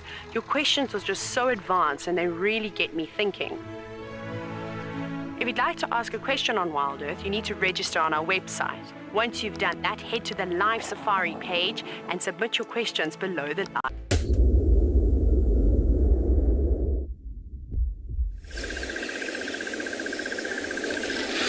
Well, we're trying hard to get views for you of these 2. I can't see where Tandi's gone. She seems to have disappeared, but we've positioned ourselves to hopefully get some view of her son. Now, it's difficult because this is the only spot where, for some random reason, we're able to get our signal. So there's a little bit of a branch in front of his face. I do apologize. But I've had the funniest time watching him. He's such a clown, this cat. He was, just now you wouldn't have heard it, but when you came to us earlier and kind of we lost our feed, he was lying in the sand of the river, but his paws were in the water and his face was in the water too, and he was kind of sleeping with his muzzle in the water, and then he decided, no wait, this is not actually ideal, and then he got up from there and he's walked along, and interestingly enough, came towards us. He was far down the riverbed, and we stopped here trying to see him with the binoculars. And he was like, no, I'll come and visit you guys. And he's just walked all the way up. I think it's because Tundi left without us even noticing. And I think he's bored and wants some company. So he was like, I'm just going to walk up to where you guys are, and I'm going to stop where there's some shade, and where I can see you. And then from there, we're all good. But it is unbelievably hot in the sun. Theo and I are being absolutely baked because everywhere he's sat, we can't find signal in a shady spot. So we've had to be in the sun. And I can understand why he's lying where he is and why he's going to hang around the Muluwanini riverbed. He's got nice water that's flowing, so that's clean. He's got a little bit of shade, well, not a little bit, a lot of shade, and even nice cool sand if he gets really hot. So he's in a great little place for a leopard cub. I'm sure Mom wouldn't have gone far. It was so hot, I didn't expect her to go a long way. Maybe she just kind of left and went 60, 70, 80 meters away, and then it's just lay down under a tree for some peace and quiet. On the road, when we were tracking them to start with, all you could see was her walking in a straight, or walking in one direction, and his tracks going back and forth, cutting her off in places. So he must have been a handful this morning. He must have just been going into her, bumping her head, going round, back and forth constantly. So I think she's just had enough. It's time to kind of let him sleep and take it easy. But they've definitely had a kill. The size of that tummy indicates that there is some food that they've scoffed down at some point. Jan, you say you could watch them all day? Indeed, watching these cats is a very special privilege. Here in the Sabi Sands, we take it for granted sometimes that we see them as regularly as we do. A lot of people that watch the show will get a very false impression of how leopard kind of viewing is. We are spoiled here in that we get to sit with leopards for many, many, many hours. I mean, most days we have a leopard sighting, and when we do have a drought, it's normally for us, it's like 4 or 5 days, which is considered crazy. Normally you would have a situation where it's sort of most days you would have at least one sighting of them. And then not only are you having a sighting of them, but you're having prolonged sightings. So in a lot of places leopards are seen, but it's brief. They cross a road, they run into a thicket, not really a long sighting, or it's all from a long distance away. We have both relaxed leopards and leopards that allow us to get fairly close to them, which means that we can have these amazing sightings and spend quality time with these individuals.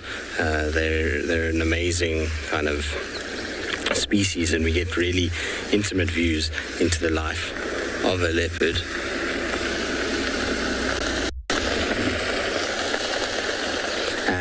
So they, unfortunately though, in some places it's trickier, but here we have a really kind of good view of them.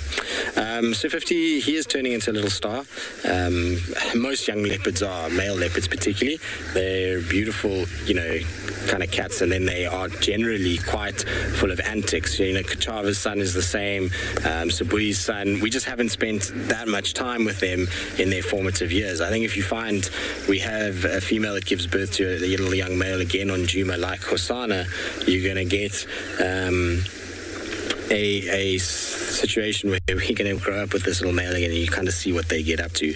It's not to say that female cubs don't do the same thing. Female cubs are also just as playful, but males tend to do stupid things. I don't know, maybe it's a symptom of the gender across the board, but male leopards seem to get themselves into all kinds of tangles. They often are putting their noses where they shouldn't be. They typically are quite sort of fun in many respects, and are little mommy's boys for the most part. They're always kind of close to their moms and nudging up on them. So male leopards are a treat when they are small. That age group between sort of 3 months until they reach about 4 years, that period is the most joyful time to spend with a leopard. You really do get an incredible sense for their character, and they have to keep themselves amused, particularly male leopards that are on their own. I find them to be far bigger characters than those that grow up with siblings, because they tend to play with their siblings and they have fun. And I mean, Hassan is a bit of a different case, because he kind of did grow up with Shongile, and the two of them used to play all the time. I mean, they used to go and into puddles and all kinds of things. But I find that they often entertain each other and therefore don't get themselves into nearly as much mischief as when they're on their own. On their own, they get bored very quickly, and then they're up trees, they're down trees, they're into holes, they're jumping on mom, they're chasing this, they're chasing that. They typically just try to keep themselves busy, and it, like I say, leads to rather entertaining and compelling viewing. That's not to say that I didn't wish that there were two of them right now, or three even. Multiple leopard cubs are an absolute treat. But I think for Tundi's sanity, just the one that survived so far has probably been enough. He seems to get up in her face all the time. Every time I see her with him, she has got this grumpy face and teeth are being shown after he harasses her. No, I didn't catch the name. Sorry, Gwen, if you can just repeat the name for me. But how long will he stay with mom until she starts to chase him out? So Leopard, I think it was. Tundi typically leaves her cubs quite early. She's not one that clings to her cubs for long periods of time. If we look at Tlalamba, Tamba, Bahuti, Kuchava, and Wabayuza, these cubs all kind of were left fairly early on. So when we say early on, most leopards will leave, on average, their cubs from 14 months to 2 years. That's the kind of sort of average time period that a cub stays with mom. But what you find with Tundi is that she's generally errs on the side of 14, 15 months, so the earlier side of that averaging. Sometimes you'll find with a young male, he'll stay with his mom as long as he can, but she's pretty vociferous to her cubs. She gets rid of them pretty quickly. She's quite sort of snarly and just basically moves off and leaves them to their own devices.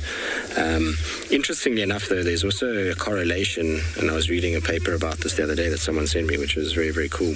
In leopards staying with their mothers and the periods that they stay with their mothers versus the population of prey animals, specifically impalas.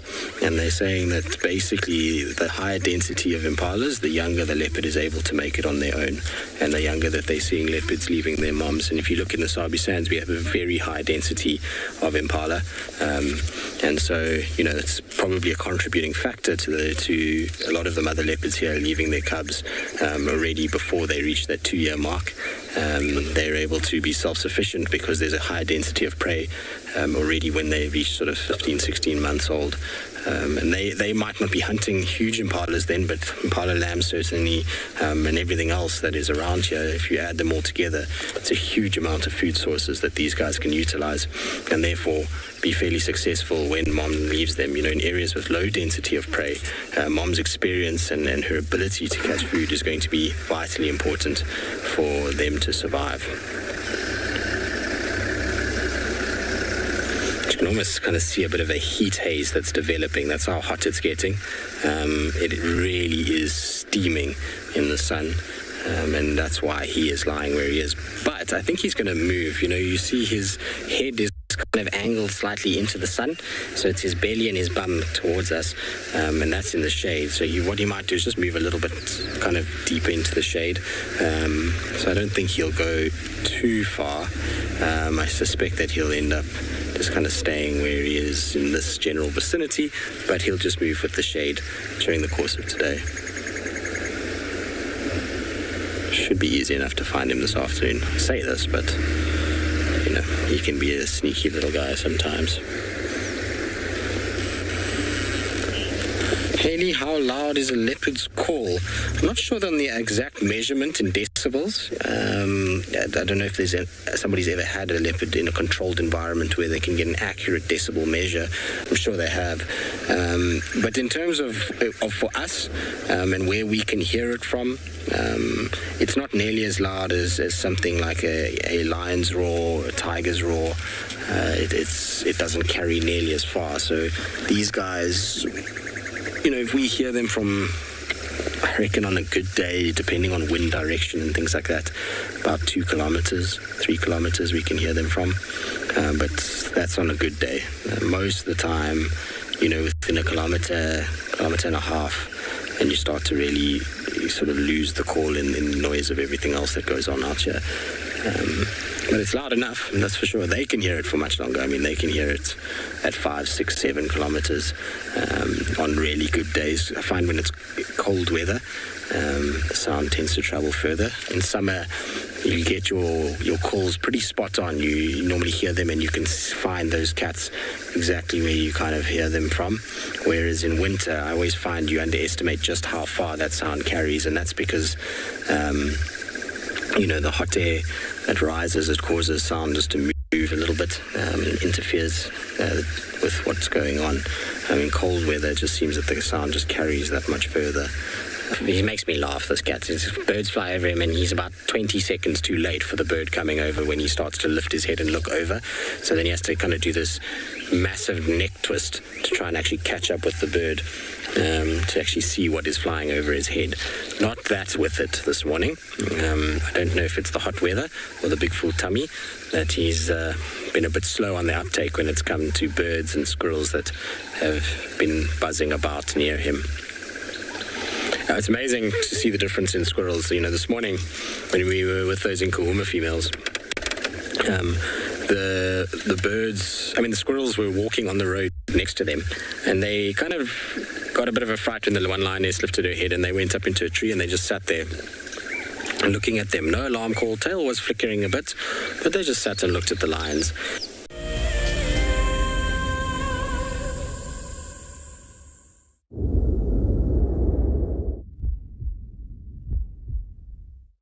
Welcome back to andBeyond Phinda.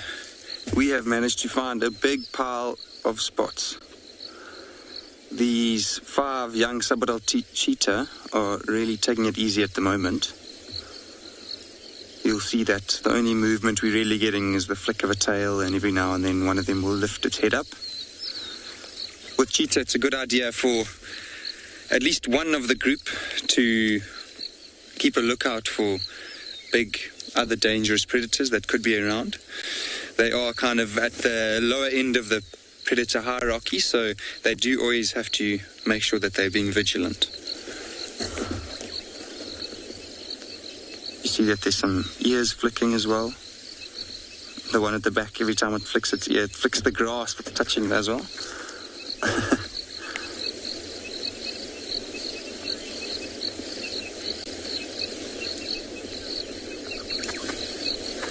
Mali, it's also very good old cheetah again. I'm sure those of you who watch the show regularly would have seen these cheetah here at Phinda before. It's an amazing story. It's really, really special. That a sad story in a way in terms of them having lost their mother, but it's really special that they are doing so well and are coping out here in the wild. So cheetah at their age are usually still living with their mother and are really dependent on her. So they're still younger than a year old, and at this age they'd only really start participating in hunts with their mom. But from my experience, it's at this age that they don't really actually add much to any hunt. They're still quite inexperienced, so they seem to make a lot of mistakes. So they might try and charge too early and don't stalk for long enough to catch the animal. So it's really special. I think with 5 of them together, it does help.